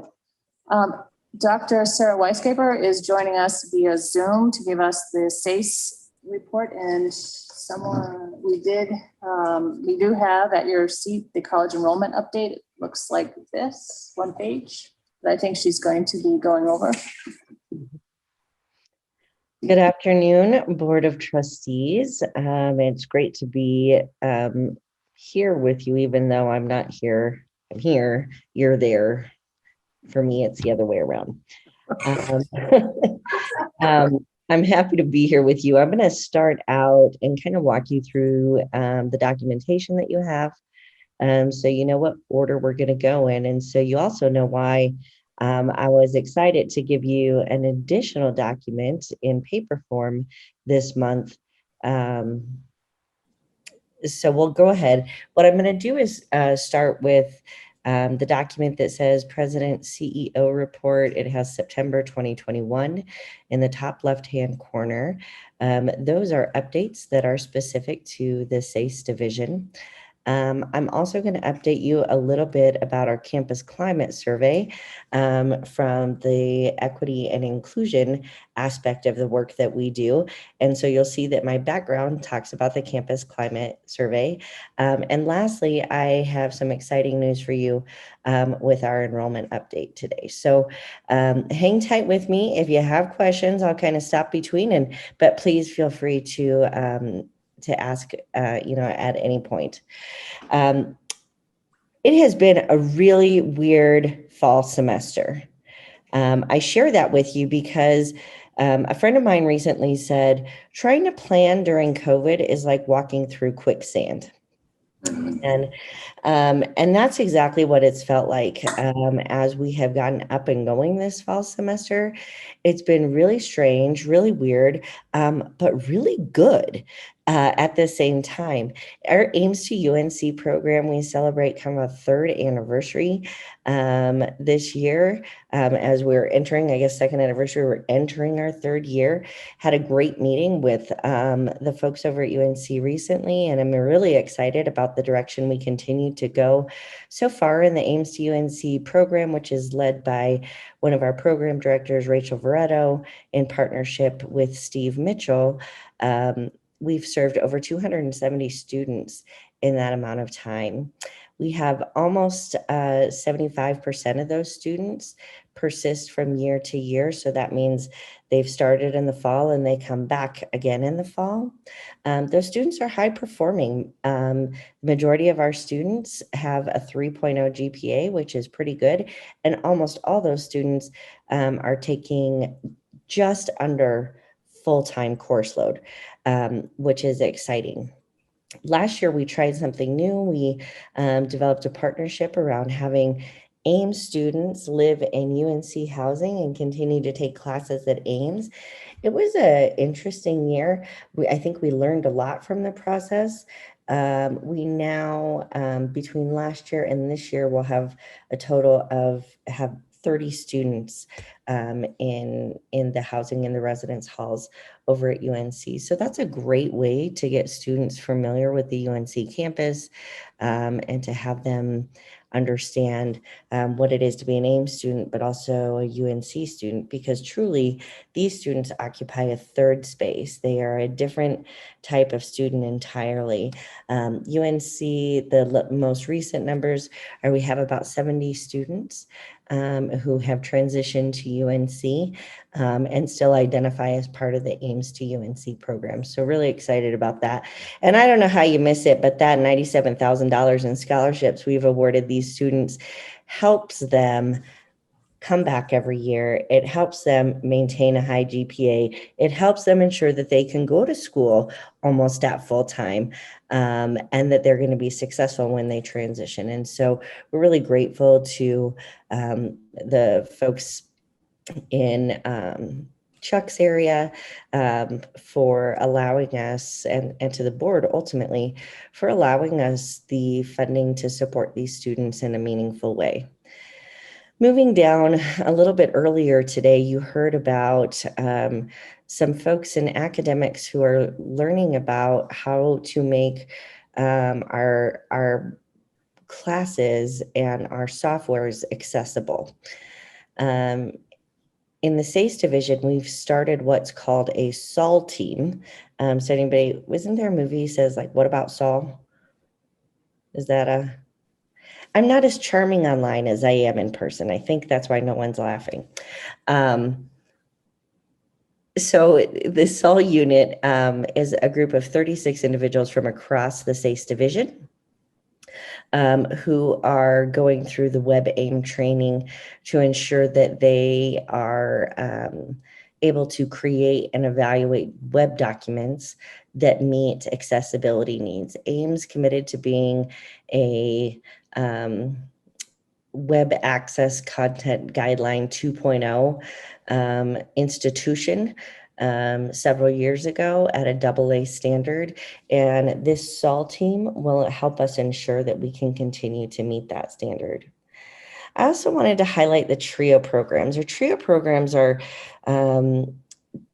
two programs that are focused on traditionally excluded and historically underrepresented students. So we're looking at students who are coming from a low income background, first generation students, or from a historically excluded base.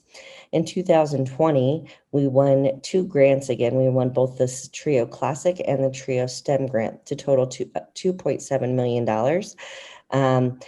These programs are truly the genesis for a lot of what we do in the SACE division.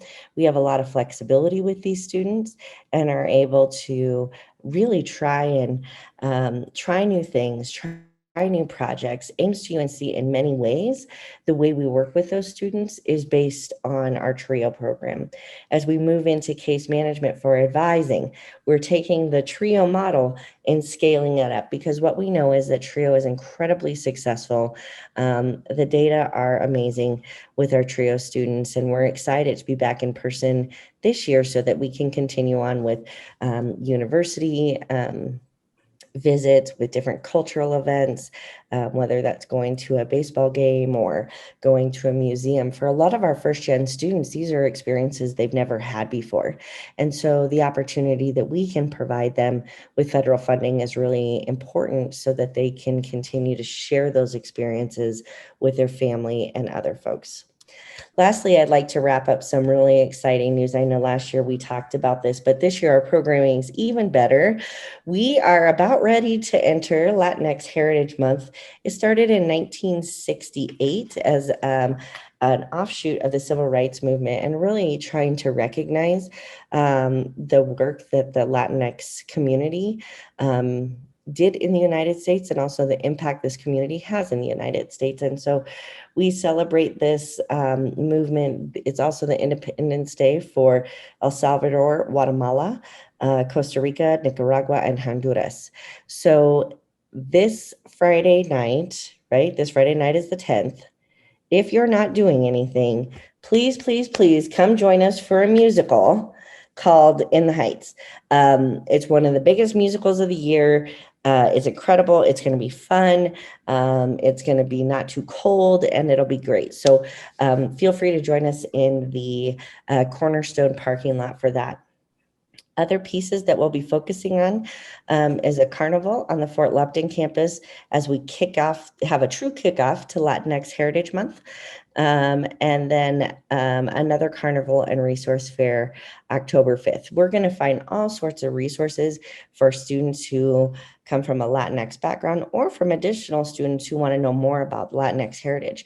So it's going to be a lot of fun, and we certainly invite you to attend as many of those events as you can. As I wrap up the safe side of this, any questions so far? I have one. Oh. Yes. What time is that Friday? Sundown.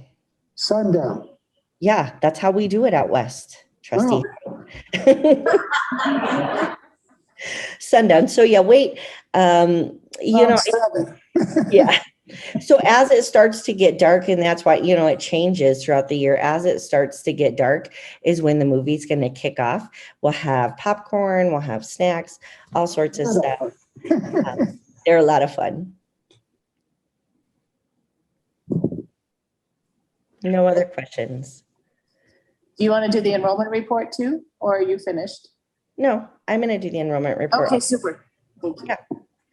So, however, before I get to the enrollment report, I did just want to remind the board about the campus climate survey and also members of the audience. The cabinet will be getting a high-level overview of the findings from the climate assessment coming up next week.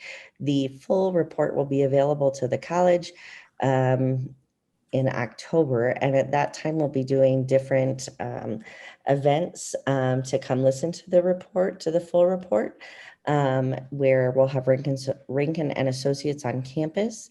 So watch the daily for that information. The week following the presentations will also have action items.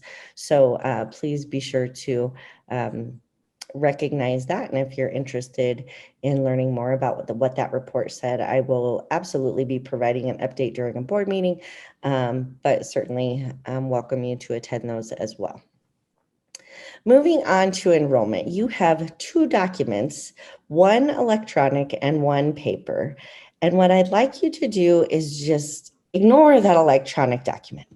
And the reason I want you to ignore it is because in the last 2 weeks, we got our hustle on, and some really amazing things happen with enrollment.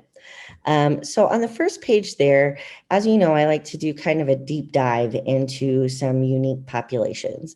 And I thought it would be valuable, especially as we're moving forward, thinking about some different pillars, diversifying our class modalities and whatnot, to start looking at enrollment by type of modality.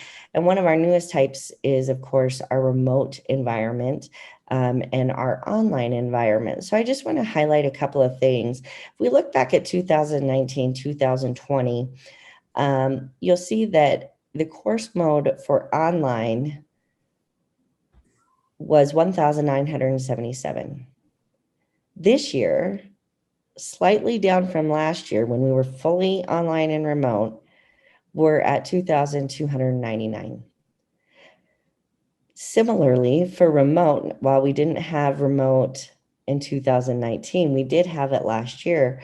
We're seeing remote roughly half of what it was last year. But the interesting thing is we're still seeing it hanging on. So if you move to the second page of your report, you're going to see the so what. It's an early analysis. And here's where I've worked with Jeff Adcock, who you heard from earlier today, on what is called a Gaussian model that shares with us and allows us to project things. It's basically like Alexa on steroids. It's an AI machine learning that will help us understand how we move forward. One of the things we know is that online and remote learning is here to stay. It's been here. Ames hasn't necessarily been there with it. And when I say online and remote learning, I'm talking across the board, not just simply in the classroom, but throughout student services as well. 43% of our students are enrolled in at least one online course. That says a lot to me, meaning that students are taking a blend of in-person courses, perhaps remote courses, and also online courses. So that's a really important so what to remember. And as you're out in the community, those are important, those are valuable things to share with folks. COVID-19 continues to impact our enrollment. While we have increased from where we were even 2 weeks ago, some of the things we're finding in our enrollment recovery efforts is really that students who left Ames during the pandemic the beginning of the pandemic are reluctant to return. Many of those students are focused on family issues right now. They're focused on the need to work and trying to make up money from when they were not working. And then they're choosing not to return for other reasons as well. Maybe they're not so sure. So right now, a lot of our work, and you'll hear more about this at your retreat, but a lot of our work is reaching out to every student who left during the pandemic and talking to them on the phone personally to ask them, where are you at? Are you interested in coming back? If you're interested, here's what we can do for you. All these things look different. So to me, those are exciting numbers. I do believe that the Delta variant had more students waiting to see what would happen. And so as we look at our enrollment trends, we were a little behind where we've been in previous years. If you recall, that Delta variant came out very strongly in Weld County, July, August, which I think really impacted the way our students were thinking about returning to school. Next, if we look down at the bottom of that piece of paper in front of you, it talks about fall 2021 enrollment goals. Here again, working with Jeff Adcock and the Gaussian model, prediction model, who I joke with him and call it the Georgian prediction model, because I think Gaussian is hard to explain or pronounce. What you'll see in that first column there is the goals that we set for ourselves this fall semester prior to enrolling any students, so that we would have an idea, have something to shoot for as we were working through the enrollment process. You see our grand total was 6,300 students. And you'll see too, we have retained and persisting. That means our returning students are students who are currently students and are coming back. You also see that high school or concurrent. So that would be students who are in high school or students who are taking concurrent classes. Where it goes down on that next area, it says recruitment. This is anyone our recruiters are touching, so transfer in students, previous high school concurrent students, and students who are completely new to Ames. I'm very happy to share that in the last couple of weeks, we've seen those numbers shift quite a lot, and in large part due to high school concurrent. Ray Chard deserves a lot of credit here under Dr. Rothamer's area. They have been working really hard in that arena, and we have increased our high school concurrent headcount significantly this year. And so what we're seeing is that we've exceeded those student type goals that we set for ourselves. And some of those recruitment areas were just slightly below, nothing significant. Grand total, I'm really, really excited to say, because I never believed it would happen, but I am excited to say that we hit our fall enrollment goals and exceeded it marginally. So with that, I would answer any questions you all might have. Yes, good job to the SACE folks, good job to academics, to Ray's area.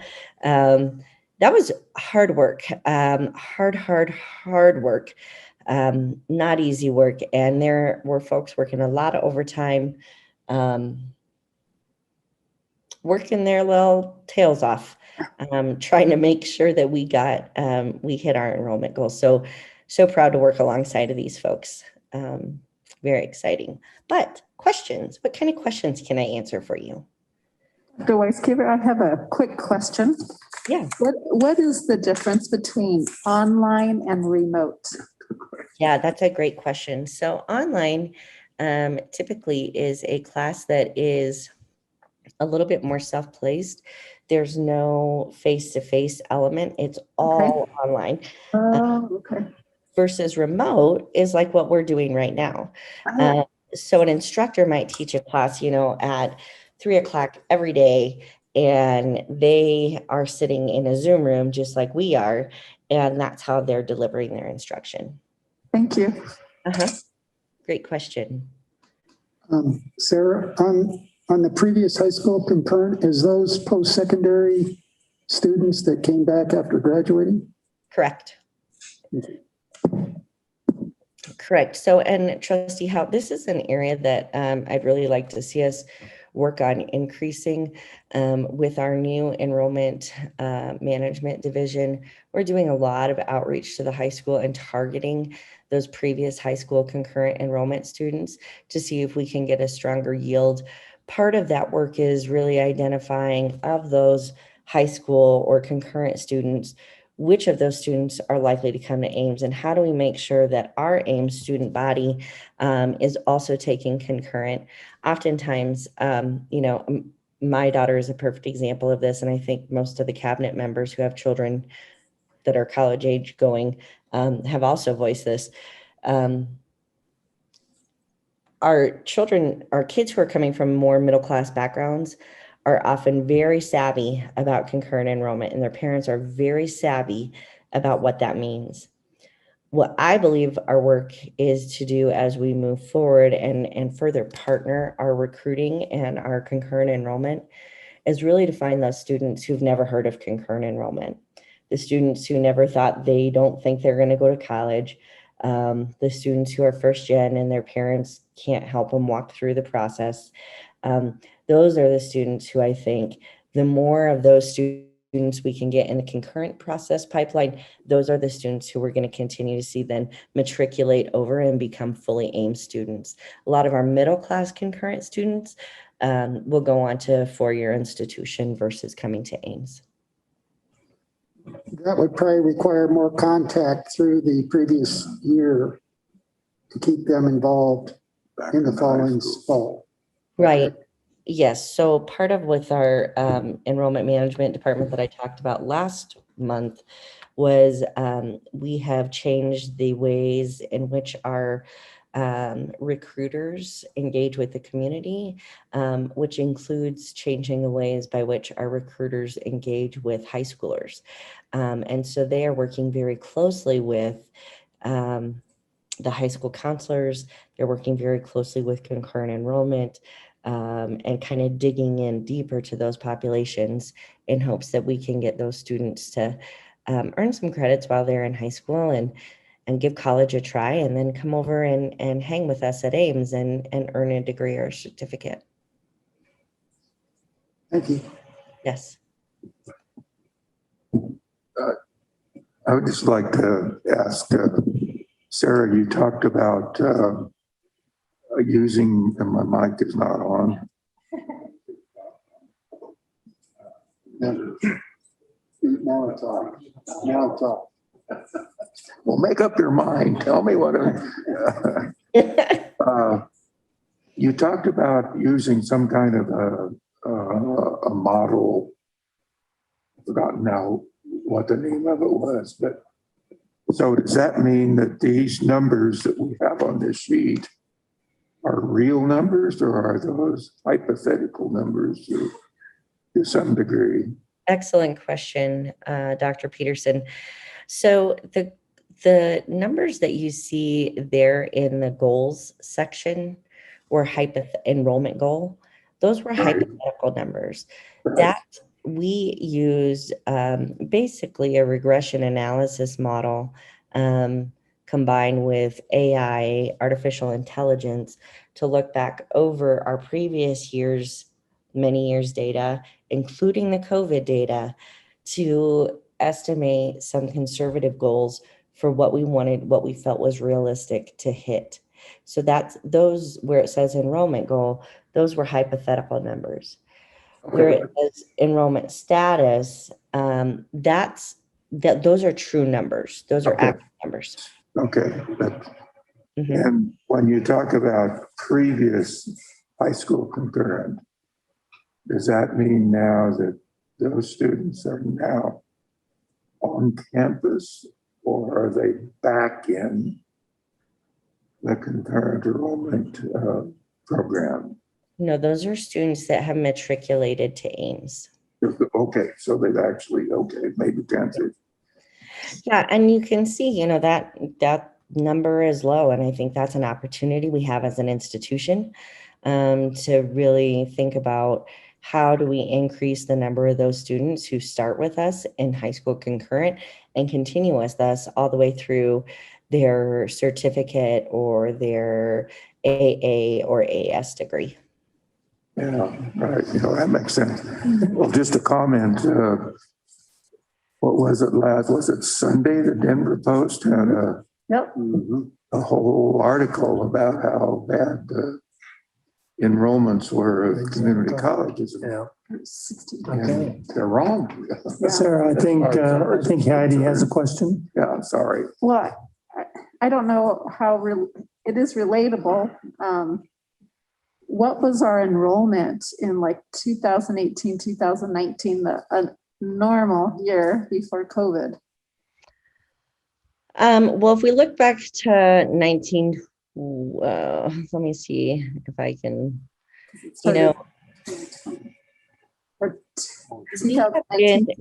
right. When we look back, and I can absolutely get those enrollment numbers for you, Trustee Wendell. When we look at, and I'm guessing Jeff Adcock is already working on it for me. When we look back, we were starting to flatten out as a trend. So we were seeing our population increase, and then we started to flatten out over the last several years. And part of that is just looking at, different birth rates, the classes, the size of high school classes is getting smaller. Ames has become increasingly more dependent on traditional age students than we have been on non-traditional age students. And so we were starting to see that enrollment flatten a little bit. However, while we were flattening, we were not experiencing the 10% enrollment decline that other community colleges in the state were experiencing. And so back to Trustee Peterson's comments about, the Post article, the community college system has been experiencing enrollment declines for some time now. Fortunately, for a multitude of reasons, we have not been experiencing that same decline at the same rate. But our data analyst is sure to tell me that, that he thinks that we will have to encounter that and what that means. And as we work on the strategic enrollment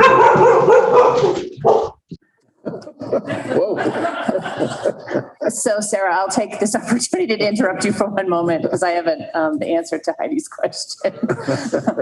So based out of our IR&A department for enrollment management this week, compared to fall of 2019, 2 years ago, pre-COVID, we're up by 0.74% in headcount and down by minus 2.54 in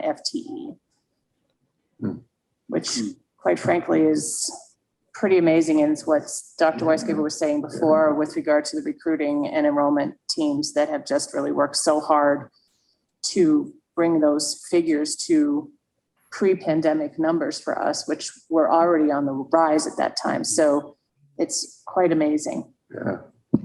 Yeah, completely. We were not expecting it to go this route. I think absolutely Dr. Bornstein and as we look back in 18, academic year 17, 18, 18, 19, we were starting to see that trend line kind of starting to flatten out a little bit. Does that answer your, between Dr. Bornstein and I, Trustee Wendell, does that answer your question? It did, thank you. So we were never between 7,000 or 8,000 students? When you look at it annually, that was fall to fall comparison. Okay. Yeah, when you look at it annually, absolutely. We were pre-pandemic figures.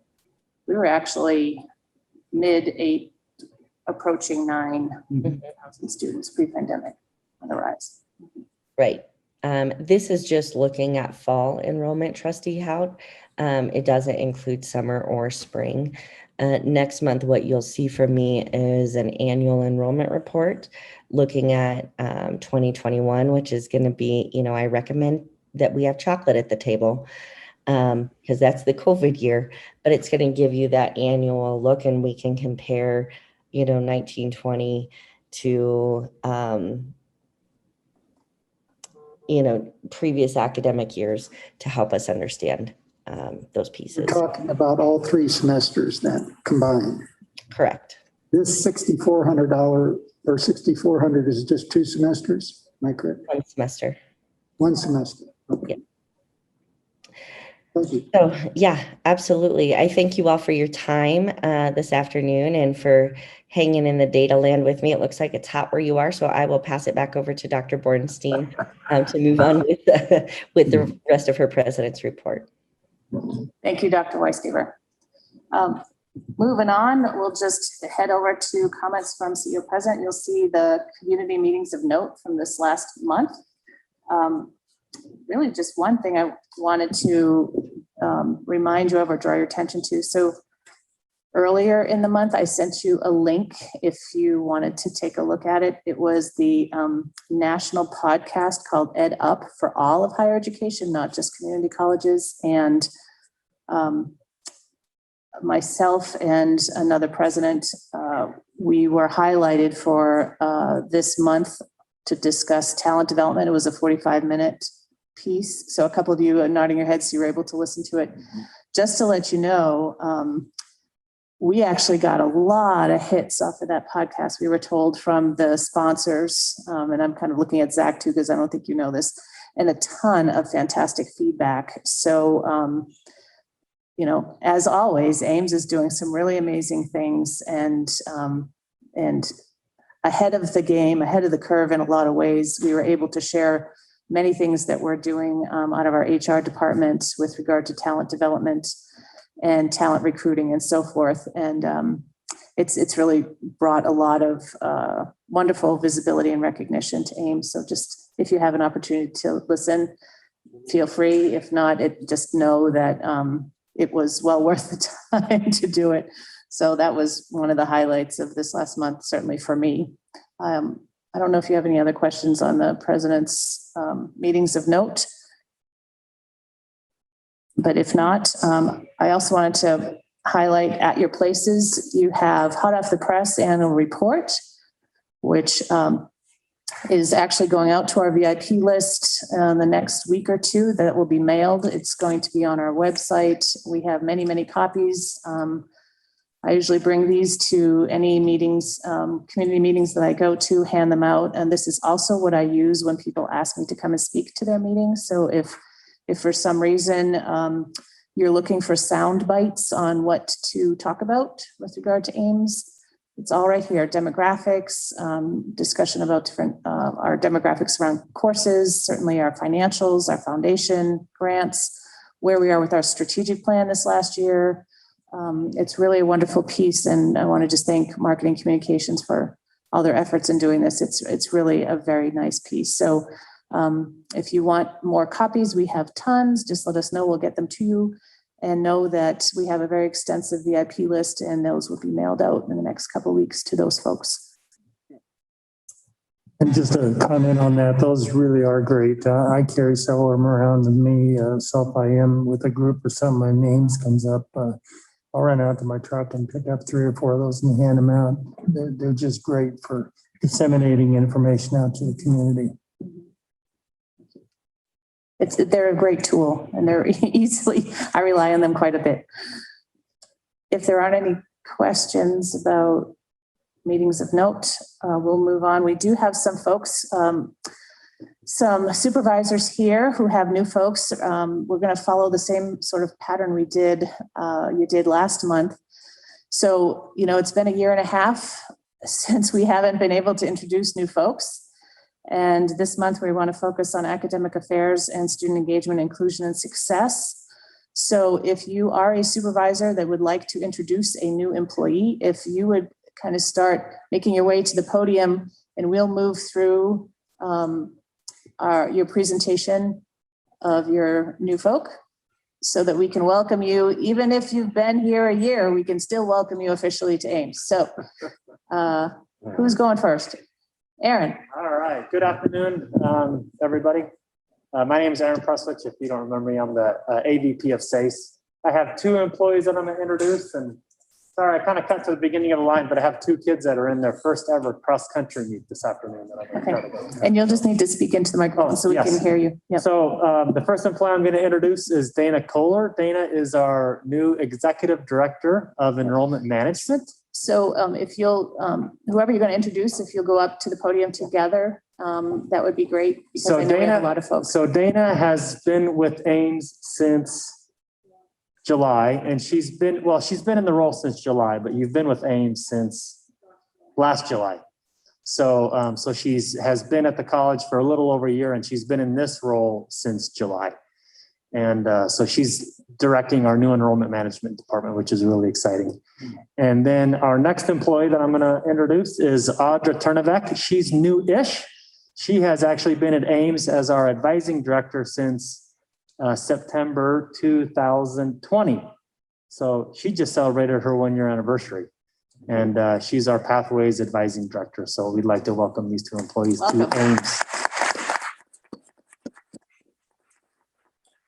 Thank you. And our next supervisor? I think I'll stay up here while I'm here because I'm a supervisor who also has new staff. Super. So I oversee the recruitment team who Sarah so graciously said great things about, as well as the navigation station, who is also a huge part of getting those students enrolled. So I have 8 folks who are none of them are physically here, but they are either new to Ames or new to their positions since we have done this. So Fabian Garcia is the Director of Recruitment. Rosa Galindo is a recruiter under Fabian, as well as Jaime Gonzalez Pinedo. And Charlotte Parnell, who was previously in high school programs, is now a recruiter as well. So that's the recruitment team. And then on the navigation station side, Ashley Becker is the Program Coordinator 3 for the navigation station. And because the navigation station is new, since we've introduced new staff members, there are 2 folks who have moved to their positions, Arizbi Soto Ramirez and Tyree Thompson, who were previously employees at Ames and now are in the navigation station. And then Maggie Melliker is a new navigator who just started about 2 weeks ago. So we're happy to have all of them. Great, thank you. Good afternoon, and 3 introductions to you that are new to you, and I'm going to do them in alphabetical order. First, I have Terry Anderson, who's our Dean of Allied Health, and Deb Clark, who's our Assistant Vice President of Academic Affairs, and then Chris Lewis, who's our Interim Dean of Public Safety, Transportation, and Workforce Development. Thank you.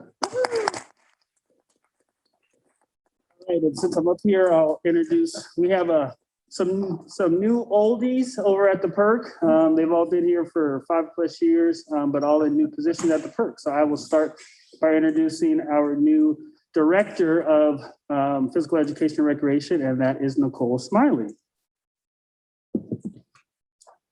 Good afternoon, everyone. As Terry said, I'm Nikki Smiley, and I want to introduce our new staff. And my first one is Tanner Weimers, and he's our program coordinator. Not new to Ames, he's been here for a while. And same with Amanda Sheehan. She is our new staff associate, also been at Ames for quite a while now. Thank you.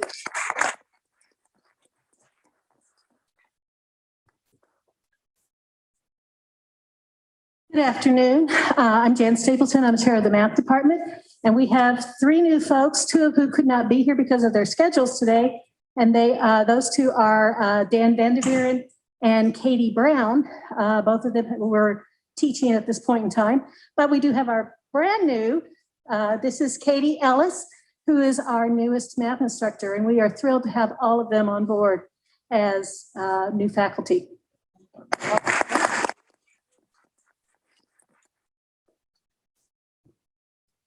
Hello, everyone. I'm Michael Peterson. I'm the director for adult education and ESL. I'm the chair for world languages. Clint Heiner, the chair for history, cannot be here today, but I have one of his new staff members here. So he was an adjunct faculty. This is Justin Ellison. He was an adjunct faculty for 3 years, and now he's a full-time faculty member here. So let's welcome Justin. Welcome. I'm also in adult education and ESL. I am welcoming a new case manager for adult education and ESL program. So that's Sarah Kelly, and she just started 2 weeks ago. So let's welcome her, even though she couldn't make it today. Thank you. Anyone else? Okay, well, thank you so much for introducing and being introduced so that we can see a half a face and the name. And that concludes the president's report. Thank you. Okay, thank you, Dr. B, and everyone else who reported here. This is all great information. We love hearing from you. So now comes the session for the section for comments from board members. Who'd like to start it off? Thank you, Mark. Oh, I'm going first. Yeah. Okay, this is all. Sounds good. No, thank you. It was a great, productive meeting. We got to discuss some issues that are important to the board. We got to list some great presentations. It's always good to hear the stats that we receive. I'm glad Chuck tested our auditor with that $1 million underneath the rug that they found. Good job. And that was kind of neat. But other than that, it was productive. Welcome back to fall in. And we're all here to go to school, one way or the other. Great. Heidi. I really liked the presentations. It's just really fun to see everyone again in person. I did ask Chuck some questions on the finances, and he was kind enough to respond because my questions were a little crazy. But congratulations on the audit, $600, right? That's amazing. I was excited to hear that Jean is staying on with us. I'm excited about that. Thank you. And I was really impressed with the professor who did the sabbatical, who's doing the PhD on incarcerated potential students. I never even thought about that, and what a great game changer. So I was excited to hear that. I'm getting better about trying to write down stuff because there's so much to know. I'm excited about the numbers on the enrollment. I'm very pleased. I was able to go to the Fallen and Fort Lupton and Greeley, and it's really nice to see the students and all the activities. So I can see why everyone is happy that this pandemic's getting close to the end, I should say. But great job, everyone. Everyone does a great job. So thank you. Thank you, Heidi. Yeah. Jean, please go ahead. I too enjoyed all the presentations, and in particular, just getting the overview and the update on timing for our construction projects, which are really exciting. I did have an opportunity to tour the Welcome Center this last week, and it's just the way it's coming together. It's just more and more impressive. I think the campus, the students, and the community are really going to benefit from that project more than they probably recognize at this time. Also, after reading the article in the Denver Post and all the other community colleges experiencing a downturn in enrollment, to see these enrollment numbers, it just says that Ames really does stand tall in the community college arena because of the great leadership and the great community that we have that we serve. So good job. Keep it up. Absolutely. Thank you, Gene. Dr. Peterson. Well, I just agree with everything that's been said, of course, but particularly where Gene was going with the enrollment. I read that article in the Post and I thought, well, yeah, we're probably down a bit, but I'll bet not nearly like the others are. And when I saw those figures today, I thought, man, that's all right. That's great. Again, we're number one, and it's just because of all the great staff that we have and all the good job that people do. I sort of would question Sarah when she said, well, they didn't expect that or something. And I thought, well, yes, you did. That's what you were trying to do. So, and you did it. So anyway, it's just really great. Good meeting, everybody. Thank you, Dr. Peterson. Well, I'll certainly echo everything that's been said here today. It was a great meeting. I particularly appreciate hearing from the students again that they are excellence at Ames, and hearing that all of our students out there are doing and accomplishing for themselves and their families, and including Ames on their journeys. They truly are making a difference, and I think it's wonderful that we all get invited along on that journey. The national exposure that we've gotten from all of the things that we do, and the conference that Dr. B was at and presented, to get that kind of a national attention is absolutely awesome. So I'm really incredibly excited about the Welcome Center. I make many trips across Greeley just because I want to go look at the Welcome Center. I don't really have any other place to go, but go look at it. So I'm really excited about that. Thank you for the reports on the Fort Lupton campus, and certainly the Lupton campus, as well as our beautiful facility here. This is just awesome. I think some of you will remember some of the bumps we took along the way with this. I've actually had a couple of those people express an interest to me recently that they think they'd really like to come over and see this. So I think I'll make sure that happens. Wow. So I know this will blow them away. So that's all great. And thank you for our foundation board for being here and sharing this day with us and sharing the information with us. And thank you very, very much for all you do for us once again. So great meeting. Thank you, everyone. So yes, I'll get there. Assessment of the board meeting, Delta. What did we learn? What worked? What didn't? Did we focus on oversight, strategy, challenges? Did we receive the information we needed? Everyone have an opportunity to speak? Any comments on any of those? I could say I learned that nonprofit increased during the COVID. Yeah. That's amazing that they yeah, there really is. reported on that. I think everything's working. That's the amazing thing. Everything is working well, from operations to the faculty to the staff. I think the challenges we have is, I think, am I right, I read something that Weld County is one of the fastest growing counties in the US. Mm-hmm. So I think our challenges will be increased growth and trying to recruit them, which I think we'll have no problem. So a great meeting. Thank you. You know, one comment I'd like to make. I thought today was good, being back in person. You know, you think about it, it's gone really, really fast. But we've been dealing with this COVID thing for going on 2 years. And we really haven't had our really good meetings. I mean, we've been remote, and it's just like the students. Some of the students, if you're not face to face, it's hard to communicate well. I think in that being back in person and everything else, I think was really, really good for everybody, including the board. So, okay.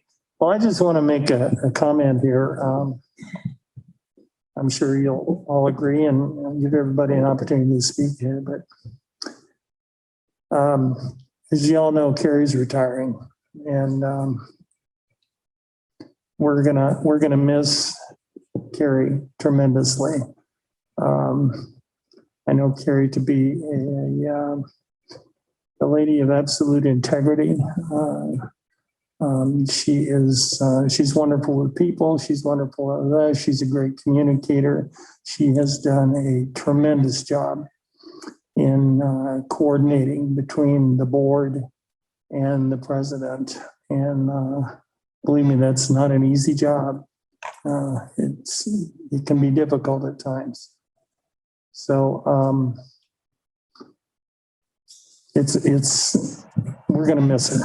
I don't know how else to say it. We're just going to miss her tremendously. So thank you for all of you have done for us, Carrie. I think I'll speak for myself. I've grown. I've learned a lot about a board. I've learned a lot about Ames. I've learned a lot about personal interaction from you. And I thank you for that. I'll remember you for a long time to come. So, anybody else want to say anything?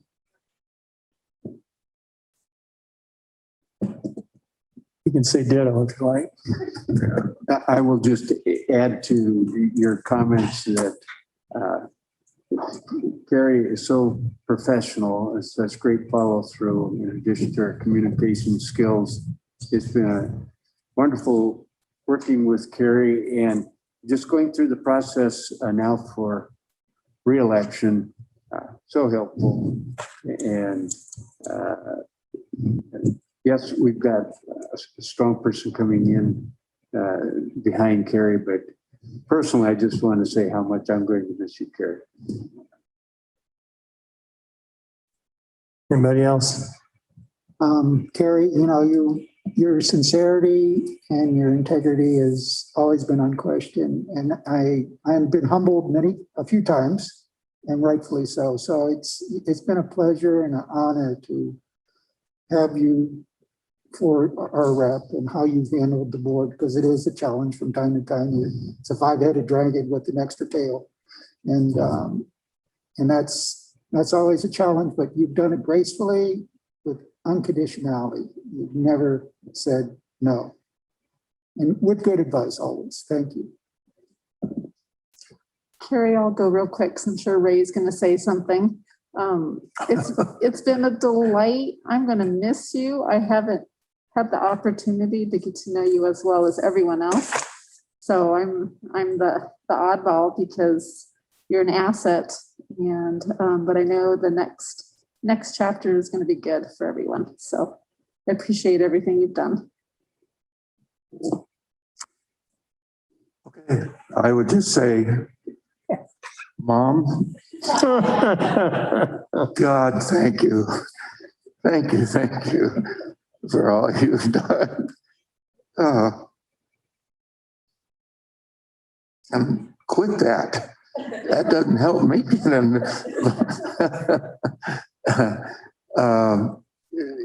You've just done a wonderful job. That's all I can say. And I certainly wish you well in your retirement and hope you have many, many wonderful years ahead of you.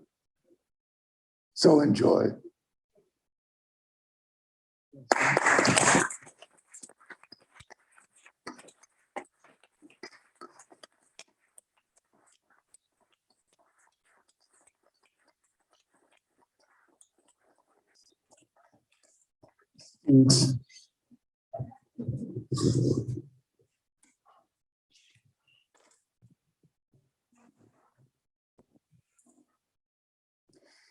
Okay, well,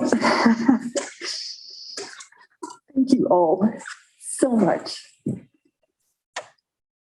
It has been my honor and my pleasure to work with the board and you, Dr. B. It's been my honor to work at Ames for 28 years.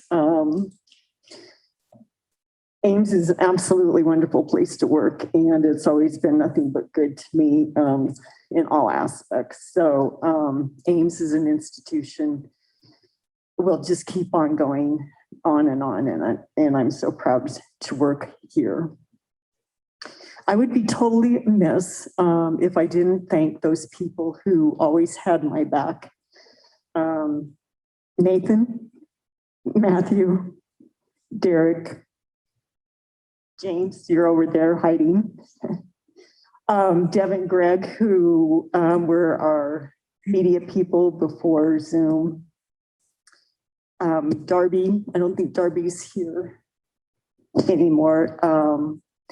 And Megan, and I want to go back to Ann Grotness.